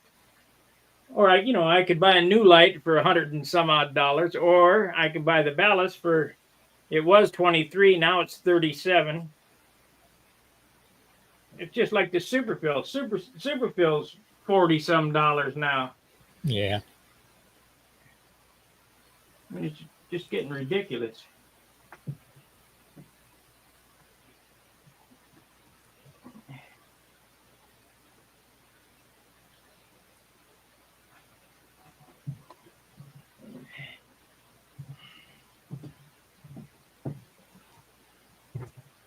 This is coming out pretty nice. I bought some more primer tonight, today or whatever. I found a primer that's going to work. Let me tell you how confident I am. Have I ever used this primer? No. Am I confident it's going to work? Absolutely. Because it has MEK, toluene, and all the good shit that'll kill you. Oh, okay. It does have aromatic distillates in it, and I think that's just perfume to make it smell better. But it does have methylketone, acetone, hydrocarbons, C9 aromatics, whatever that is. Reaction mass of ethyl benzene, xylene, and p-xylene, and butyl acetate and ethyl acetate. The only thing it's missing is propane. So I'm sure it's going to work. So when you're painting a model airplane, you got to kind of be a chemist. Yeah.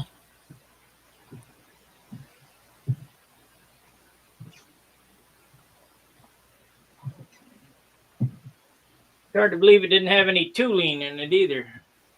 Or did it say toluene on it? Let's see.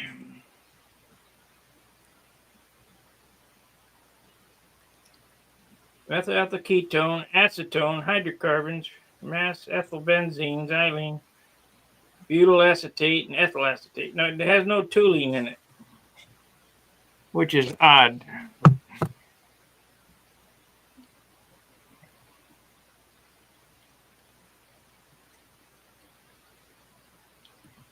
Which is odd. I'm 100% sure it's going to work. You're going to sand most of it off. Well, yeah, that too. Mm-hmm.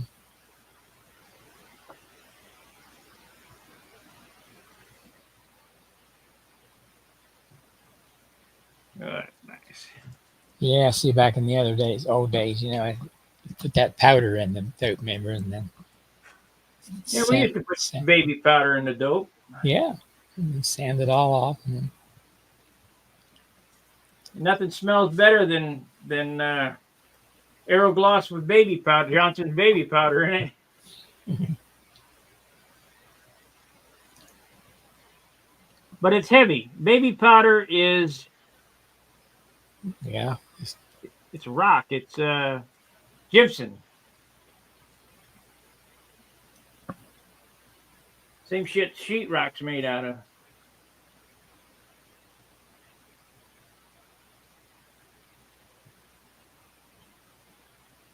That turned out nice. So, but you put the tissue on it, so that's what helps the grain thing, doesn't it? Yeah, tissue on everything first, and then you could finish an airplane without tissue, but you'd be wasting a lot of dope and primer, talc, whatever, and it'd be heavy. So yeah, I think we'll put a little bit of booger right there. Until it's cleaned out nice. I knew the second coat would be right on. Now they won't shrink on you, will they? No. Okay. Terry sent me a link. I got these are called palette knives, and I got a couple of them around here. But he sent me a link in Amazon for $6 for 10 palette knives. So I went and bought them anyway. Get 2 packs of these palette knives. So anybody that needs palette knives, I'll send you the link, or Terry will, or whatever. Terry Forbes. Mm-hmm. He's on the channel quite a bit. So thank you, Terry, for sending me the link. But yeah, that's what I was looking for the other night, was these palette knives. But just like I got one of everything here. I just don't know where it is. Yeah. A lot of times it's just faster to buy something than it is to look for it. Especially when you get it overnight. Go to sleep and the next morning it's here at your door. Yeah. Makes it nice.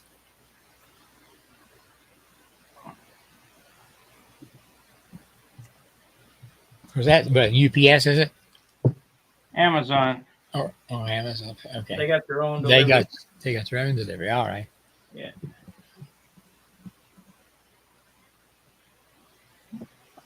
Happy New Year! It's about time. It is that time. Yeah.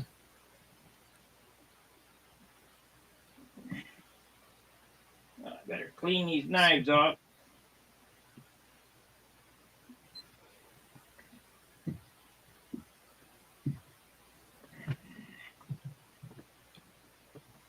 Wonder if UPS and that is, if it's in operation in Canada, or is it just the mail?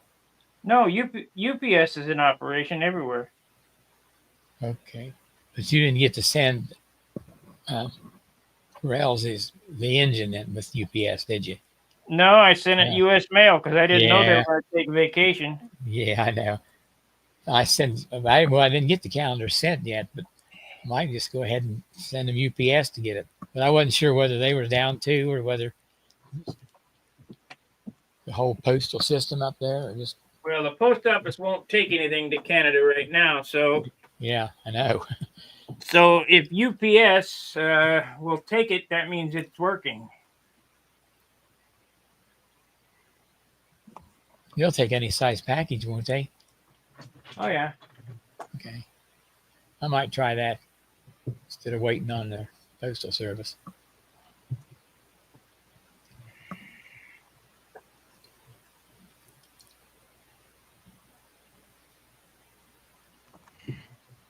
Well, I guess it's according to New York, the ball's dropped. It's 2025. Yay! Crappy Yeah. New Year. Yeah. People make too much out of it. Yeah. There we go. My setup is a little strange. I got rid of the boom cam. I kept hitting my wings on it and just even that mic, it needs to be hanging from the ceiling. That's a lot of work to do all that shit. And Well, I saw a video everywhere you photographs you was photographing. I think for the Nationals or the Worlds. I think that it was. They had a video of you, and I saw, oh, there's Sparky's equipment. Had your tripod set up and stuff. oh yeah, I had the tripod and a mixer, and Yeah. I quit doing that. Just do it live, and if you get what you get, you know. Yeah. And I gotta say thank you for the super chat on the last video. You were just gave it when I clicked off. I was giving it. Yeah, it was coming in there when he was about ready to go. At least it shows me that somebody, you know, these guys, somebody appreciates what I'm doing. Yeah. You get quite a few watching you sand. Oh, sanding Yeah, are my best yeah. video. And that's something? Yeah. It's It's just, weird. It's absolutely strange, but whatever. I guess, and I got to tell you, I can't teach people how to sand over the internet. I can barely teach Steve how to sand, and he's right here. It is an acquired skill, and it takes a lot of practice. yeah, because it's easy to go too far someplace, isn't it?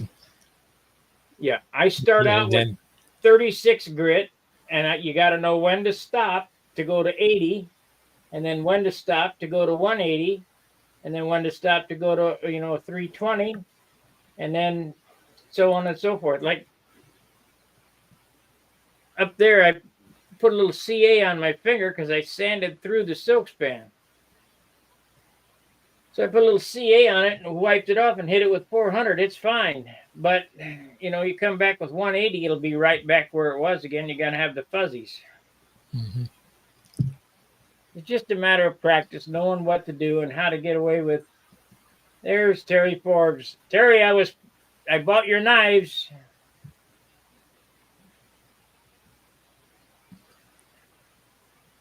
But I had them. I got a couple of them around there. I just don't know where they are. But 10 for $6, 60 cents a piece is a good deal. I couldn't turn it down.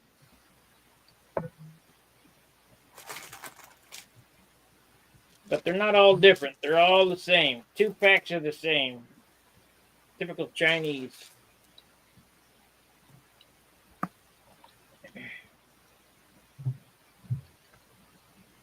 Anyway, someday we'll get this airplane done and get it out and fly. Maybe. What the hell did I do with my smoker? Got to be on the other side of the bench. There it is, hiding. Are you going to start building again, Gary? Well, yeah, we're trying to clean up the house and get rid of a bunch of junk. We got saved stuff that's things you can't use anymore, outdated stuff, and so we're trying to. Son's Got good helping. insurance? What's that? You got good insurance? I can't do that, I guess, but yeah, just trying to get rid of making some room so I have a place to work. I've had it up to here with these people calling me wanting to buy this house. Yeah. I don't know. I just got 2 calls today. You did, and that's something I don't think I've got any, but I've heard of it much, Yeah, I get them all want to the buy time. your house? I don't want to sell my house. I said to the lady, is it on the market? Did I miss it? No, I was just interested about $1 million. Well, where'd you get that number from? Well, if you want it, it's $1 million. They want to give you 10,000 for it, Ain't happening. What would they want it for? Are you in that? They got these speculators buying up all the property to do whatever, make you a renter in perpetuity. Yeah. No, I own this house. I don't want to pay rent.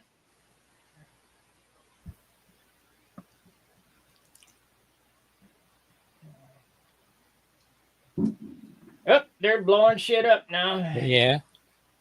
Yours is getting started there.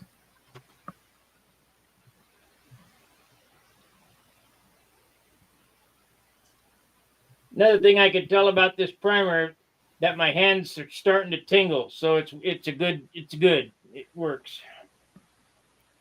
There was a chemical in that DC 540 that would make your hands tingle after 15 minutes of sanding. This stuff here is not as strong, but no, I did try. I got this can of lacquer primer here, high performance lacquer, but this can weighs about 15 pounds.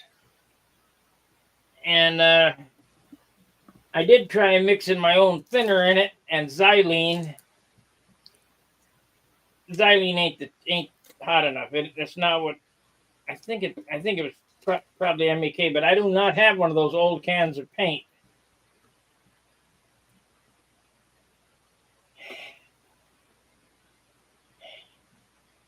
Yeah, there's hardly any thinners in this at all. It's just big, thick rock. This can was $50-some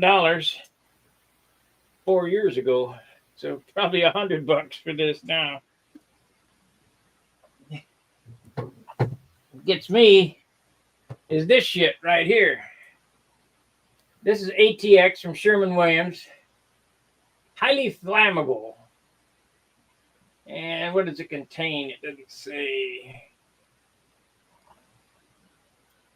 This, you know, it must be good because it has delayed effects from long exposure, it says. Oh.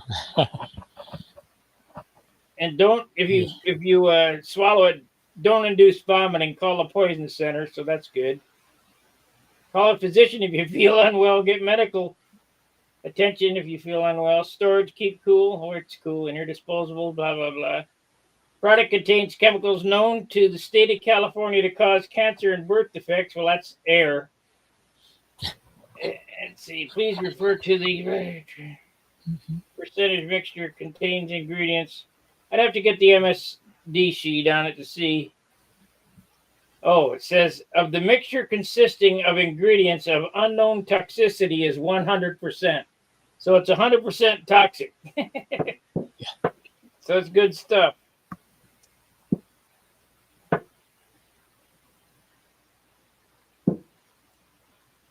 Contains alphatic hydrocarbon solvent, alphatic medium, and I don't know what that is.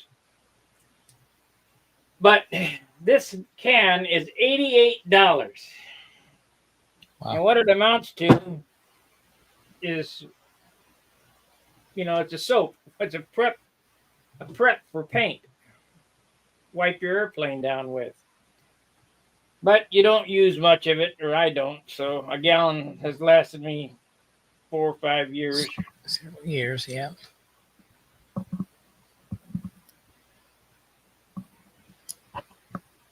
But a gallon of A1690 Randolph Clear is $80. So, and it was 50, so it's up 30. That's almost 100%. 3.5. Let's see what percentage is that. 5 to 4. It's up 48%. That's ridiculous. Superfill went from 27 to 40 something. Thank God it's over. God, I hope it goes back the other way. But you know what? Once it goes up, it never goes down. Yeah.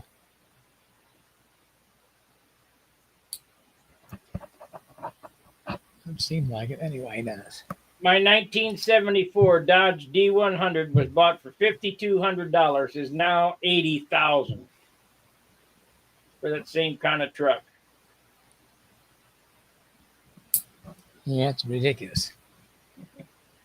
Ain't no way I'd pay $80,000 for a pickup truck. Just think, yeah, and the homes are 200,000 and better. Enough, but you know. Happy New Year, Donald.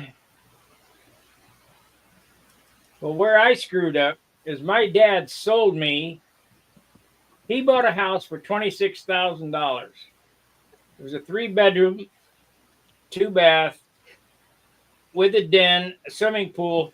It didn't have a swimming pool at the time, but he bought it for $26,000 in Los Angeles. So he sold me that house, and I made a few payments on it. And I didn't really want it. I was ready to go in the Navy.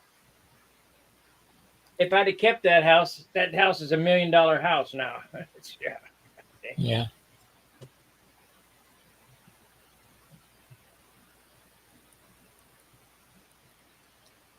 We lived in West Covina, California, and on the corner of Francisquito and Orange was a farmer's house. The farmer, I mean, this were all tract homes, you know, all real nice new subdivision, all tract. It was his land that he subdivided, and he wouldn't sell his corner lot. And it was right across the street from 7-Eleven. They kept bugging him. I bet it's gone now, but he wouldn't sell his lot for nothing. And when I was a kid, we had strawberry fields and orange groves in LA. I mean, in West Covina. I mean, that's a suburb of LA. And it was strange times. It was much better then than it is now. Much better. Yeah. If you screwed up as a kid, your neighbor would kick your ass and then drag you home, and then your dad would kick your ass. Yeah. So not many people screw up.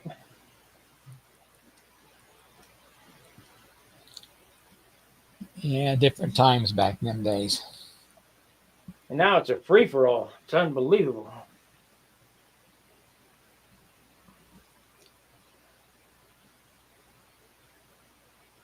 Well, can I make it 45 minutes more? I don't know. And then I would have to really make it till 3 o'clock in the morning so I catch everybody. So Oh, yeah. I can get off at any time. It's Happy New Year to you, and 45 minutes away from New Year's for me. And I've been on 2 hours and 15 minutes now. That's about all the gas I got anymore. I don't have those endurance 8-hour videos. You're getting older. I mean, I thought I'd have to do, but kind of leaves you a little bit. You have that. Your mind says you can do it, but then the rest of you don't want to perform. Out of gas. I'm just out of gas. Yeah. I used to be able to stand at this workbench for days. Now I work a couple hours, sit down, watch TV, come back, work some more. This airplane would have been done 10 years ago already. I have to go back and see when I started it, but it hasn't been that long. What, 2 months ago? Yeah, but you're just taking your time on it, You had the wing done, and then you worked on your fuselage. And then, of course, during the year, you did a couple repairs.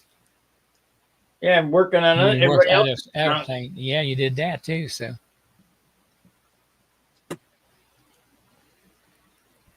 you've been busy. Started picking up his workshop. Well, I need to hire a crew in here to go unload this place. Yeah. What's going to happen next year is this shop's going to get a makeover. All this is going to move back to my original location on the other side of the wall, and I'm going to make it more efficient. I'm going to have a big table in there with a 5 by 8 foot piece of glass. So the bench will be 5 foot by 8 foot. And let's see about building some cubbies up there so I can get everything up off the floor and try to be more organized. Because here it's ridiculous. I'm going to knock the wall out on that side where the airplanes are stored so I can access that and get rid of that desk over there. It all sounds good. It's all been in the works for 5 years. I never can get the gumption up to do it. Yeah, I already got the glass. 1/2 inch thick. So, yeah. Finished 5 foot by 8 foot piece of glass.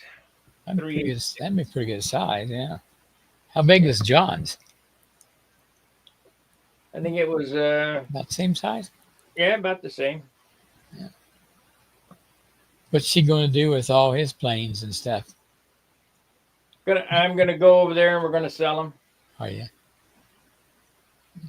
I'm just going to ask if he's wanting to get any of it or whether she's going to let you first choice or something.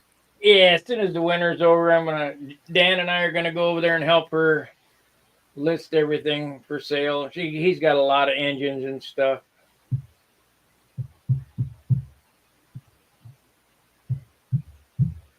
Yeah. And the reason why she's gonna let me do it is I did it for Jerry and didn't take advantage of Karen, so yeah. Of course, a lot of knowledge goes down that when someone goes like that. When it's our time to go, there's a lot of knowledge there going.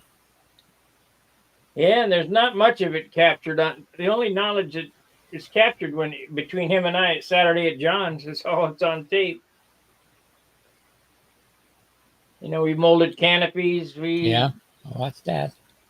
I guess his mill and his lathe are going to go to Bobby, his son, his TIG welder, and all that stuff's going to go to his son.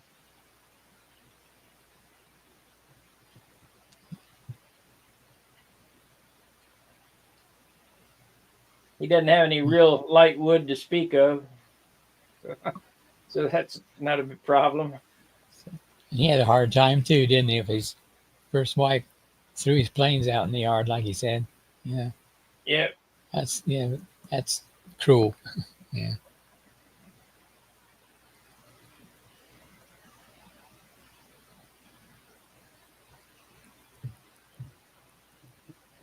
Well, half an hour Yeah. away, 40 minutes away. Shit, come on.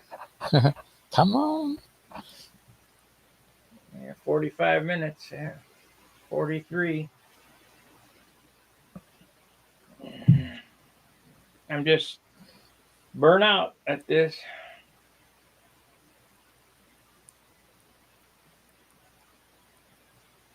Yep. Today, for me, was a good example why I like nitro. I've been messing around with battery packs to fly tomorrow and found out I have a bad pack. Yeah. Yeah. Yeah. Hell with the batteries. Thing that makes it bad with batteries is, let's go flying. No, I can't. I have to charge my batteries.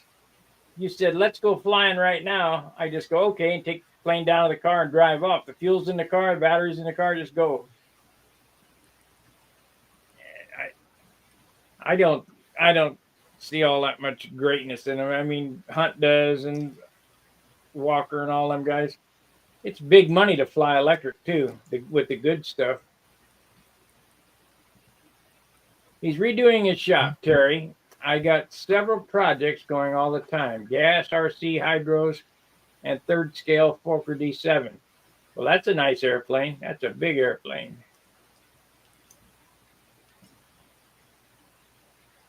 Yeah. That's it. You can go buy a diesel and then make it work. We did that as kids. Yeah. Put 4. I had that as my emergency battery pack. 4 D cells, and I gave it to somebody. They said, "Well, this is nice." Well, you have it. I don't want it. 4 D cells taped together with black tape, 2 lines coming off in a clip. But 1 D cell will work. It just 4 will last forever. Remember those old round batteries you used to get? Yeah. Dry cell. Yeah. Yeah. What were they? Was that doorbell batteries, weren't they? Yeah. Yeah. Ever ready. Ever ready? Yeah. Let's call them never ready. Then they had the 2-volt, I don't know, some kind of dry cell or wet cell battery. It was about 1 inch thick and 4 inches wide and 10 inches tall, white. Do you remember them? I think I remember them. Yeah.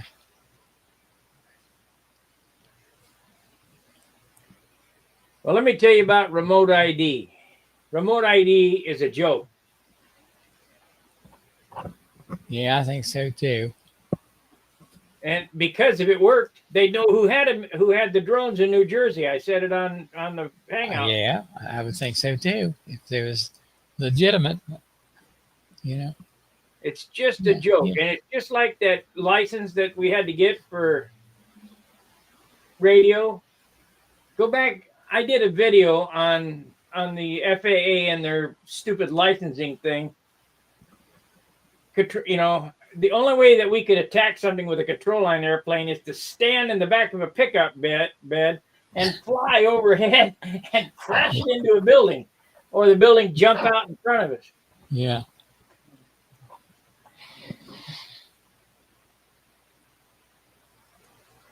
I know they get in their head what they want to do, and they 1/2 inch by 4 inch by 36 balsa that I can't get a bow out of it. I'm using water and weights.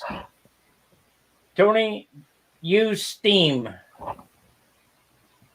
Hold it over a tea kettle. Steam releases the lignin in the wood, and bow it backwards 50% and hold it, and then let it relax, and it'll come back some, but keep doing that till you get it straightened. Water won't probably do it. You're going to have to steam it.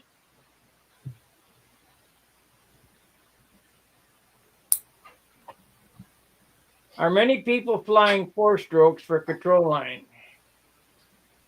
No. They were a fad for a while, but they're way too heavy. Way too heavy. And it's already a proven fact. For the weight, 2-stroke puts out way more horsepower than a 4-stroke. But if you got a big airplane that you need nose weight on, don't be afraid to use a 4-stroke.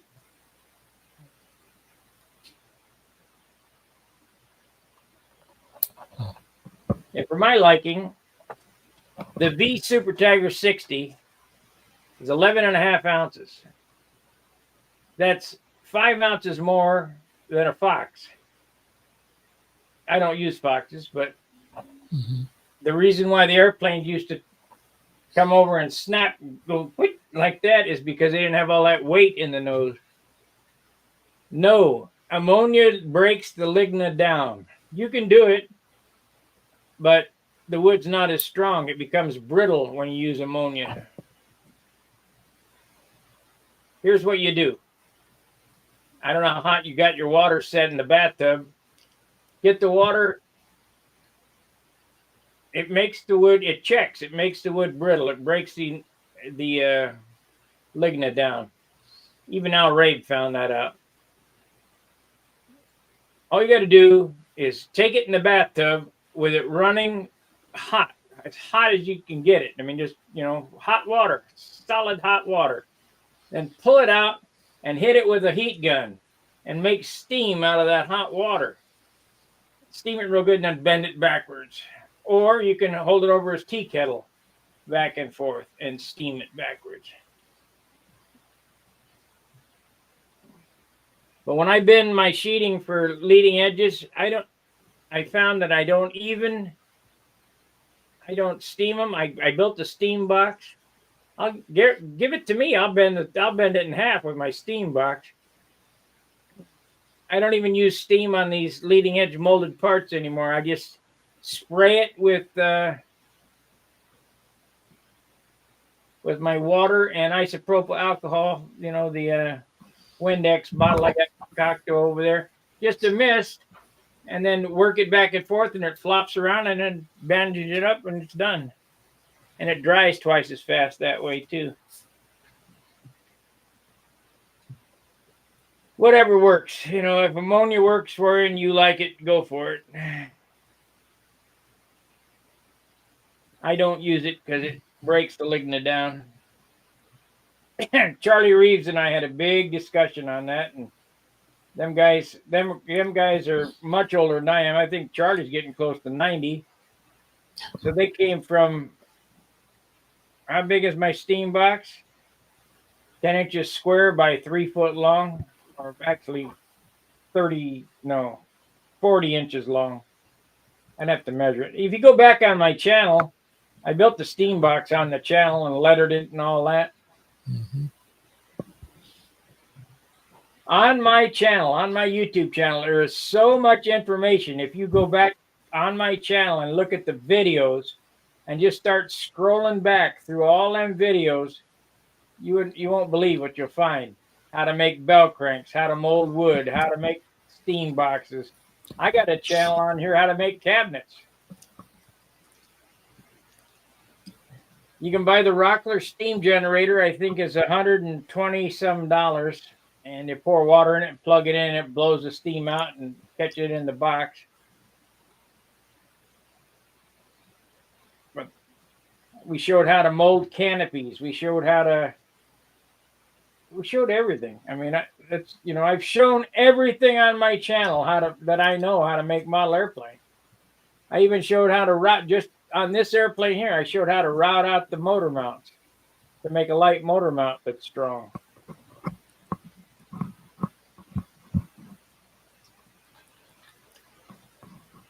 But if you're going to use a router table, like I show on my channel, be careful because that thing will take your finger off.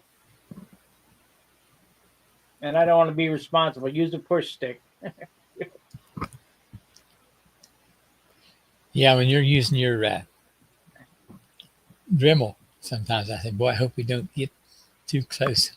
Grab a hold of your shirt or something and draw it into you. And, you know, Well, you're always glad when you're done with it.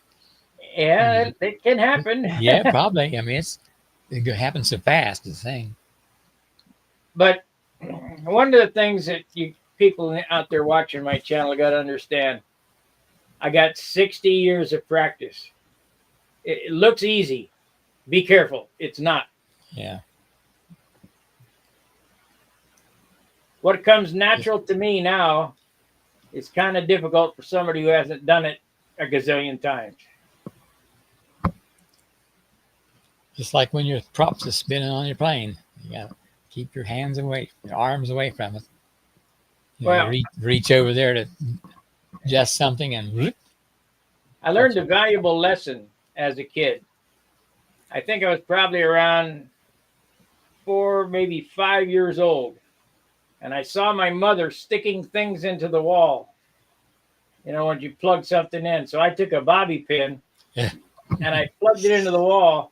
And I went, ooh, hot. And my mom freaked out. My dad said, survival of the fittest. It'll be fine. But once you do that, you won't forget.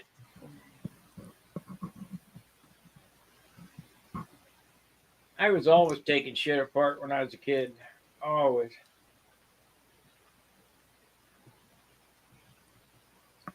Yeah, that's the way you learn. Well, thank you, Terry. He says the steam box and saw painting videos are fantastic videos. Yeah, just some of my old talents.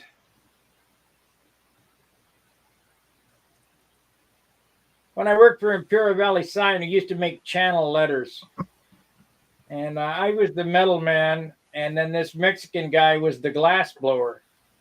You know, back in the day, you draw the sign out on paper, and I'm not talking a little sign. I'm talking a sign for the front of a building where the letters are, a foot tall and 8 inches, 10 inches wide. Anyway, so you cut these letters out, and then you bend the metal around, and you take a great big old soldering iron that has a head on it about yay big around, and stick it on there and solder it all together.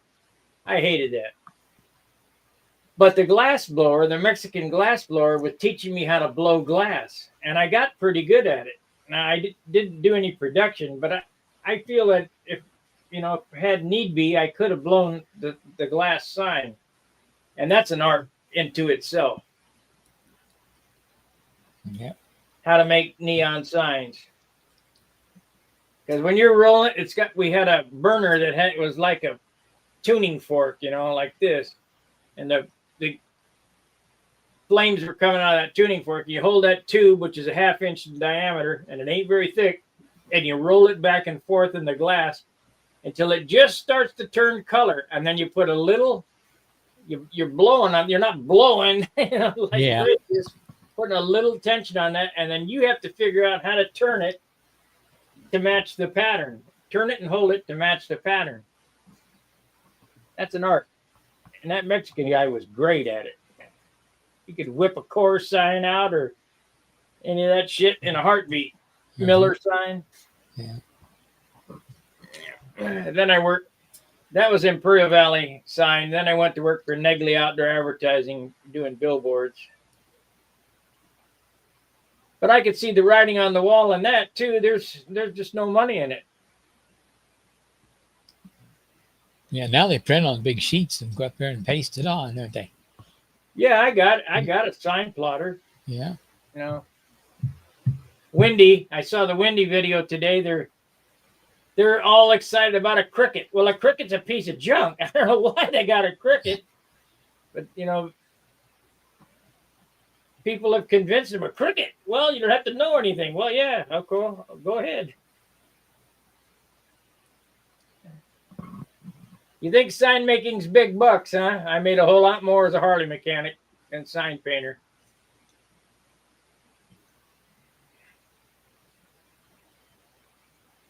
Now, like let's say we're going to make a canned neon sign. You got a big 4x8 sheet of white plastic, sign plastic. It's about 3/16 thick, like that. And then you cut out the black letters or red letters or whatever. And you lay it out on a chalk line, and then take a syringe with a needle on it and shoot CA under it. And it locks all that crap together. And you take that sign. This is for, a big neon sign in front of a store, and then you just put it on the can. Thank you, Tony Dallas. Happy New Year to you.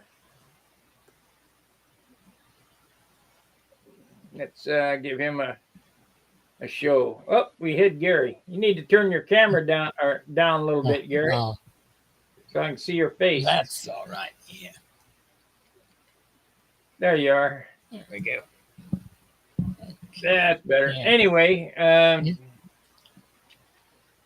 how I got involved with sign painting is my dad had Trident Pool Supply and Service. And they had a guy come out.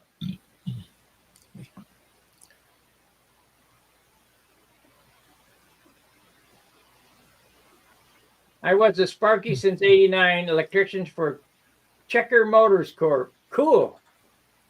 Yeah, Checker cab.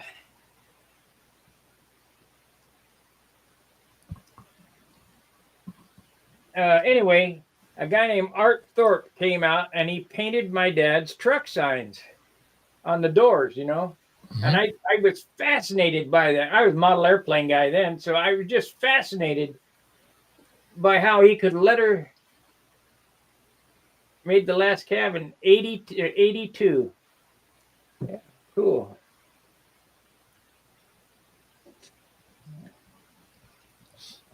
Anyway, I was fascinated by this guy sitting on this paint bucket, painting this beautiful sign. I mean, it was just perfect. And he went, and I said, "How the hell did you learn how to do that?" He said, "Well, it just takes practice." So can I started bugging him. Can I come over and kind of apprentice for you? And he showed me how to do it. And it's not that difficult once you know the trick. Basically, like anything, you got the right brush or right tools to do the job with the basic, you can get it. I mean, everybody thinks pinstriping is hard. Well, to be really good at it, you got to do a lot of practicing. With neon. Yeah, it was on its way out in 54. Yeah. So in the 70s, when I did it, it was really going out. Yeah, I haven't sign painted in forever. I mean, 45, 50 years, but I don't forget. I can still get a sign painted if I want it. To put it this way, I ain't paying nobody to do it. I do it myself. You made your teeth, remember? Yeah, I made my teeth. Yeah. People say you're full of shit. I said, well, watch the video. I'll show you how to do it. And they look good. Yeah. And they work, right? So, Perfect. The government ruined it all. Cars wouldn't meet fuel economy standards, cost $1,500 tax on each car. Owner said, to hell with that. Yeah, I understand how that works.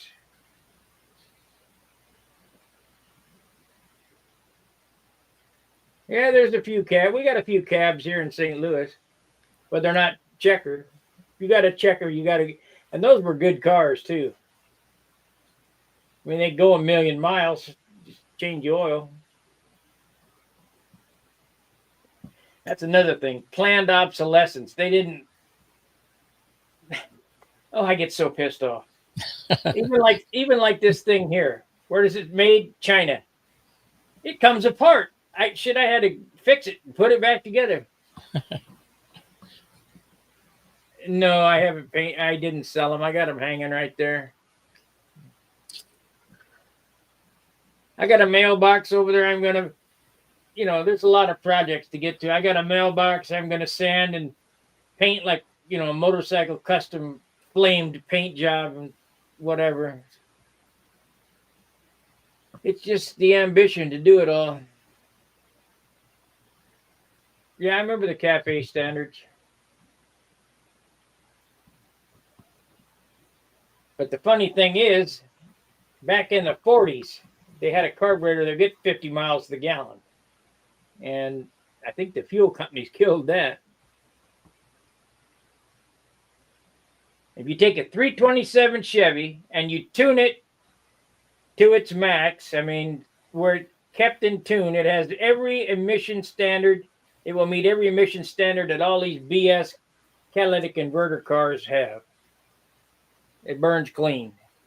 But the problem is, especially back in the 60s, 70s, not so much in the 70s, but in the 60s, all the cars were points. And what happens is that little rubbing block wears down and they get out of time. And ask somebody today to set your dwell and they'll have no idea what the hell you're talking about.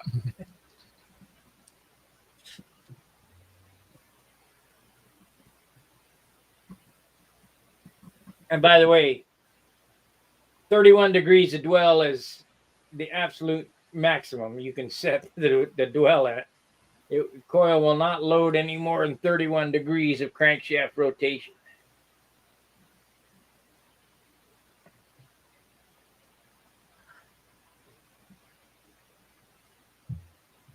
Oh, well.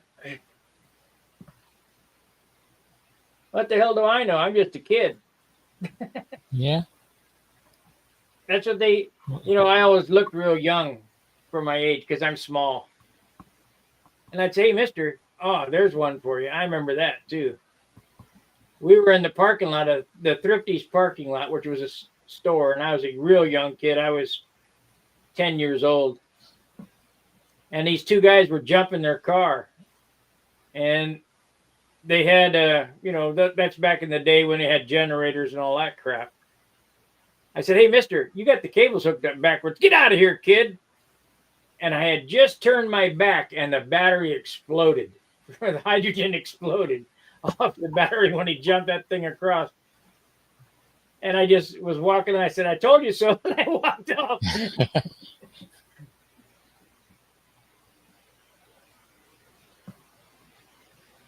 Yeah, that's right. Most people don't even know what a center points is. Yeah, probably so. Back in my Harley days, when we ran generators, those were pre-69, 69 and lower, because in 70, they came out with a cone motor alternator engine. But the generator motors, in order to fix those back then, as a Harley mechanic, you had to be a half-ass machinist because everything was, tolerance. Had to set the crank within half thousandths and, how to true the crank within half thousandths and Inconel, just all kind of shit. Anyway, we used a growler. You ask somebody what a growler is, they'll have no idea what it is. So I was watching this video and the guy was using a growler. And I was just about to say, and don't forget to drop the mica. And sure enough, he did it. So I didn't have to interject on it. So he knew what he was doing, kinda.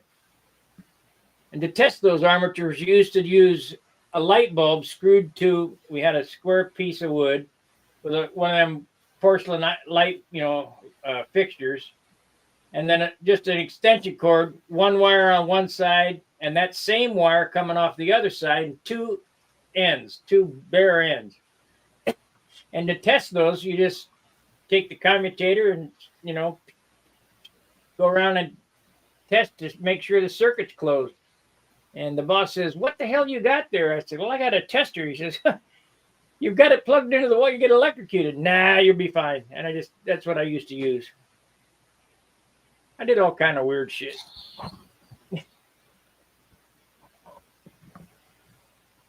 But that was all thought to be by my dad. My dad, he was a mechanic in the 40s and 50s. And he built cars in our garage. So at 10 years old, I knew more about cars than most guys 40 years old back then. They didn't know all kind of shit. You know, how to read a mic and all kind of crap. And I'm really thankful for my dad teaching me all that shit because it's never left me. You know. And I can see 10,000s across the room. Used to be more. I used to be able to see 5,000s, but about 10 is what I can see across the room. Hey, that's 10,000 thicker than the other piece. And if you listen to Steve talk, you know, I've handled this wood so long, I can tell you what it weighs just by, I can tell you whatever weighs, just because I've handled so much shit and weighed so much stuff.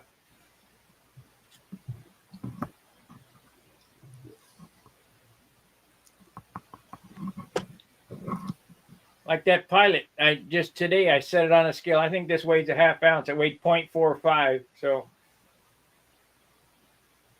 13 grams instead of 14. Did you get his glasses made yet? Yeah, these are my new glasses. No, I mean your pilot. No, I haven't made his glasses yet. I'm going to take piano wire and bend a set of glasses that look like this, and then take the yellow lens, the crappy yellow lens that they send you, and then cut that out and glue the lenses in the frames and paint the frames black and then glue them in. That'll be a whole 2-hour video in itself, probably. It'll take me 2 hours to make them glasses, solder them things together.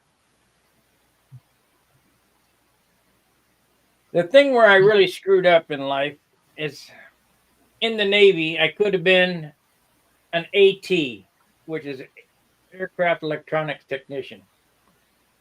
I had taken the BTB, and I scored so high on this BTB that they put me in electronics.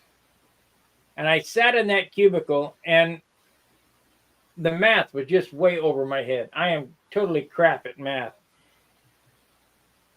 Probably better now than I used to be, but, you know, I used a calculator.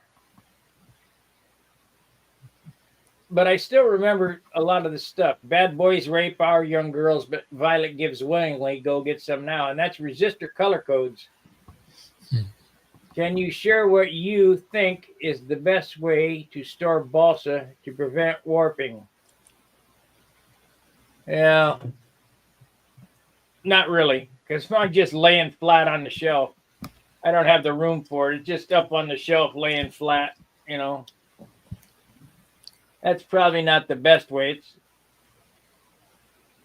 That's how I got it, but you would think that standing on end would be better. That's why it's like that in the hobby shop, but I don't know. I'm just laying flat on a shelf. Try to keep it flat. But I'm not worried about warps because I know how to steam. No problem.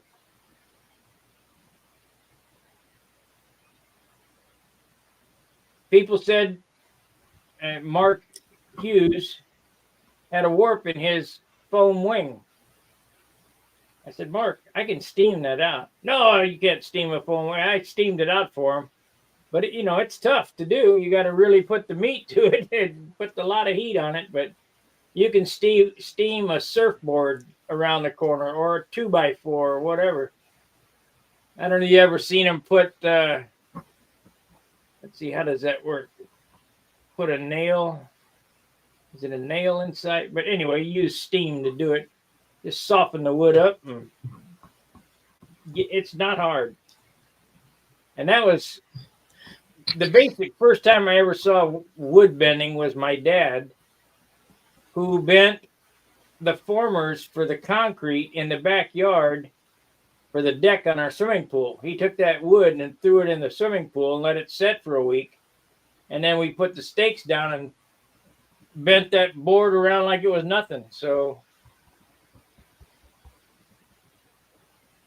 it's also where he showed me how to fall a tree and get it to fall exactly where you want to do it. We had a great big tree in our backyard that we had to fall to get the swimming pool in. I didn't know any of that shit. Yeah. 2012, it's in the book. My dad's standing next to me when I had the Beamfire airplane. We went from the Nats. I took him from the Nats to where he grew up as a kid. And he showed me the house that he lived in. And I knocked on the lady's door, but she wasn't home. And then we went, that was in Barron Springs, Michigan. Then we went from Michigan to Rylander, Wisconsin, which is way the hell up there. And he said, I built the house here somewhere. You know, it's here somewhere. He said, man, it should be right here. We drove up and down the street. What they did was they cut the road down. They dropped the road about 100 foot. So he couldn't, his house was way up on the hill. So we found it finally. And I drove in there and knocked on the door. And this guy came out and I said, hey, you know, this is my dad's last hurrah. He built this house, I think it was in the 30s, 40, I don't know. Did you mind if he come in and look around? He said, well, he couldn't have built this house. I said, okay, whatever. Can he come in and look? The guy let us come in, look, and sure enough, that was the house my dad built, because he said, I'll bet there's a so-and-so on the stairs down there. Sure enough, there was. Yeah. But he built that all by himself. He was quite the craftsman, that guy.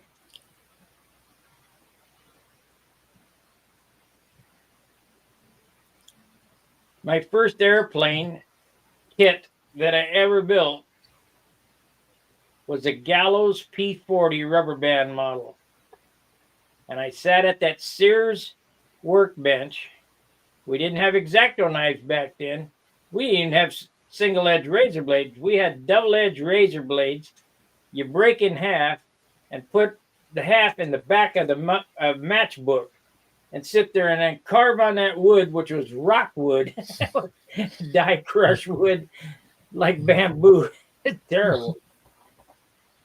Yeah, I never did get that airplane finished, but we started building other shit then. My Uncle Jerry came and we built little jumping beans and little Satans and all kind of weird stuff. Yeah. Well, back there, I had an OK Cub 049. Uh-huh. And then, of course, we had the Cox 049. Now, did they fly them stunt pattern with them two engines? I don't know. You could, even a Golden Bee 049, you ain't going to get a whole pattern in. The tank isn't big enough. Yeah. But what I learned to fly on was a T6 trainer. It was brought to me by Santa Claus. I mean, my dad hired some guy in a suit to bring me this airplane, and I was excited. Santa Claus brought me an airplane. So it was a T6 trainer Wenmac. And we went to Orangewood School, and my Uncle Jerry and my dad were going to help me fly it. And each one of these guys got to go at it several times, and they crashed it. You know, they don't fly worth a shit. Terrible stuff. And we had a Woodsman chainsaw class in junior high in Wisconsin in the 50s. Yeah, my family's from Wisconsin, Michigan area. Fox 35, paperweight. Actually, it's tip weight. I've never flown a Fox 35. Never. I have never to this day flown an airplane with a Fox 35 on it. I'm just not interested. Anyway, they crashed it, and I was crying. I was, I never got a chance to fly. It was for me, and I never got to touch it. You got to. Yeah. Took it home in a box or bag or whatever, and in a bag. And I got some Revell glue. That's back when glue was really glue. Yeah. And I glued this thing back together. And Ricky Seacard, the kid down the street, and I snuck off to Orangewood School, and I taught myself how to fly it. I could do this. I didn't go for it. You're not going to stunt this airplane. It was unstuntable. It was a big round fuselage, about yay big around, and the wingspan was, 18 inches maybe. It had balloon tires on it. I wish I had one. I keep looking on eBay for one, but it's going to be astronomical, and I'm not going to pay that kind of money for it. Just as nostalgia to have, Hmm. I've never seen another one. Never seen another one. Of course, I ain't been searching for it either. And he says it's unbelievable that I've never flown a Fox 35. Never. Not on anything. Not a profile, not nothing.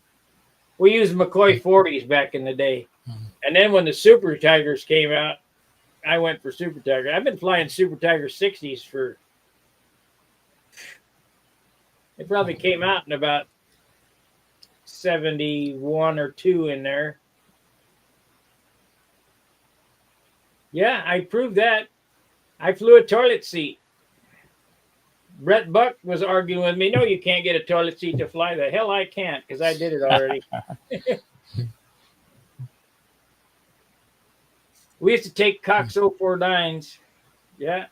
We used to take Cox 049s and we'd put, build a motor mount and measure on a 3-foot piece, a 1/4 inch, 3-inch wide, 3-inch wide, 36 inches long, 1/4 inch thick, mark exactly 18 inches, scribe a line, and take one of those motor mounts from like a jumping bean. You had a plywood mount and you had 2 pieces of balsa this way to keep it from rocking.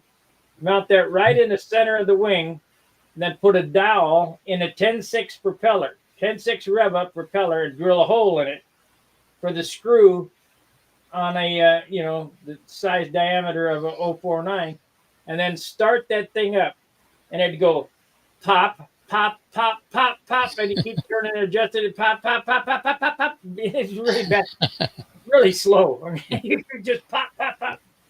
I got to make one and take it to the Nats to prove that I'm not bullshitting. Huh. And then you hold it like that and just let it go, and it would hover, and it would just go up and up and up until the engine quit, and then come down.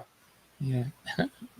We used to put red rags on 049s, a rubber band or red rag on it, and let it go. We did all kind of shit when we were kids, Yeah. just to see if it would work. But I did fly a toilet seat, and I could prove it. If somebody'd like to bet me, I'll build one. I got a toilet seat, the lid, the top. Mm-hmm. You ain't gonna be doing a stunt pattern with it. I can tell you that right now. You're lucky to get it to go around in a circle, but it'll go around.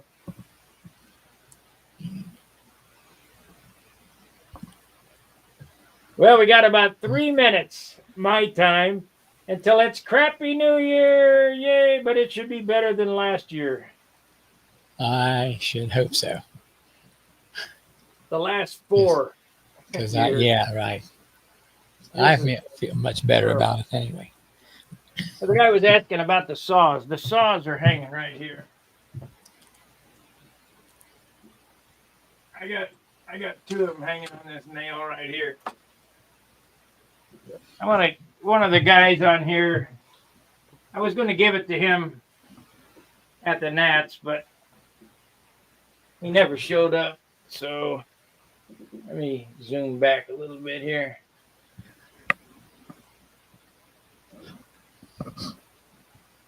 This is the saw that he's talking about. Mm-hmm. Yeah, I watched you make that. Yeah, I got another one over there. I got probably 10 saws that I could paint, but I guess I could make a store and try to sell these things. I was going to make one that said Buzz Cut on it, for a barber, with a barber pole. Yeah. Buzz Cut.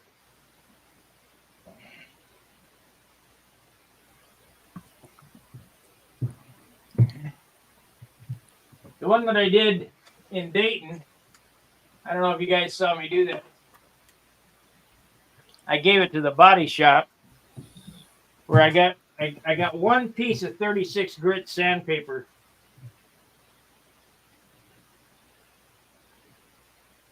Yeah.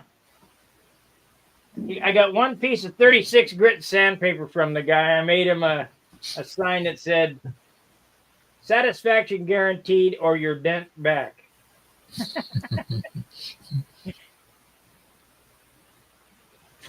We had this hardware store called Ole's in the Thrifty Mart parking area, the mall, so to speak, where my dad's pool supply was. And we used to get these horse flies that would fly into the inside the building and then try to get out through the window, so you could catch them. You know, catch them big old flies. They had to be 5/8 of an inch long. And I used to get sewing thread, make a noose and put it around its neck, and then pin it to my shirt. And I'd walk around Ole's, and the fly'd be going.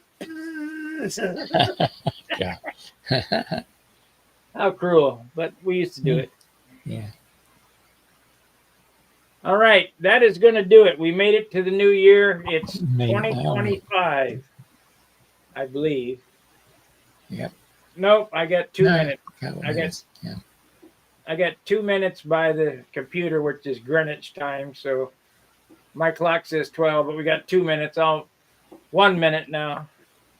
I don't have any fireworks to play for you guys, but maybe I do. Let me look here. Media.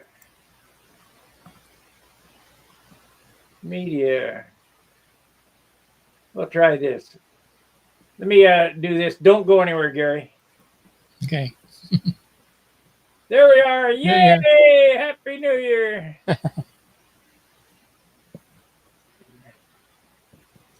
That should bring in the new year with a big fireworks bang from Stunhanger. Yeah. Oh, there, I hear them going off in the distance now.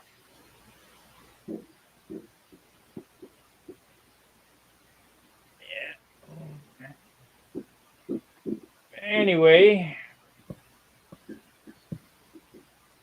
we made it. Now, if we could just make it to January 20th without too much problem. Yeah.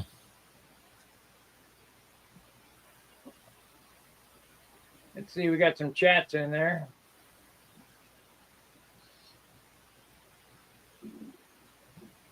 Have a good one. All right, Don. Thank you for joining us. Terry Forbes, have a good night. Everybody on it, thank you for watching. Thanks, Gary, for coming in and keeping me company. I don't think I could have made the extra hour without you. We made it 3 hours. Well, I want to tell you about your ear things in case you wanted to try that. Maybe might help you out. With music or something while you're working. Oh yeah, I got a set of those earbuds. So. Right here. Come on. Away.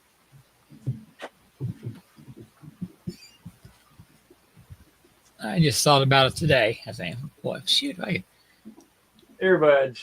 Yeah. Yeah, we might do that. All right, guys. I'll see you tomorrow. We'll get this thing done. So I'll keep sanding on it tomorrow. So we'll see you in the 2025 season. Fair winds, tight lines. See ya. See you guys.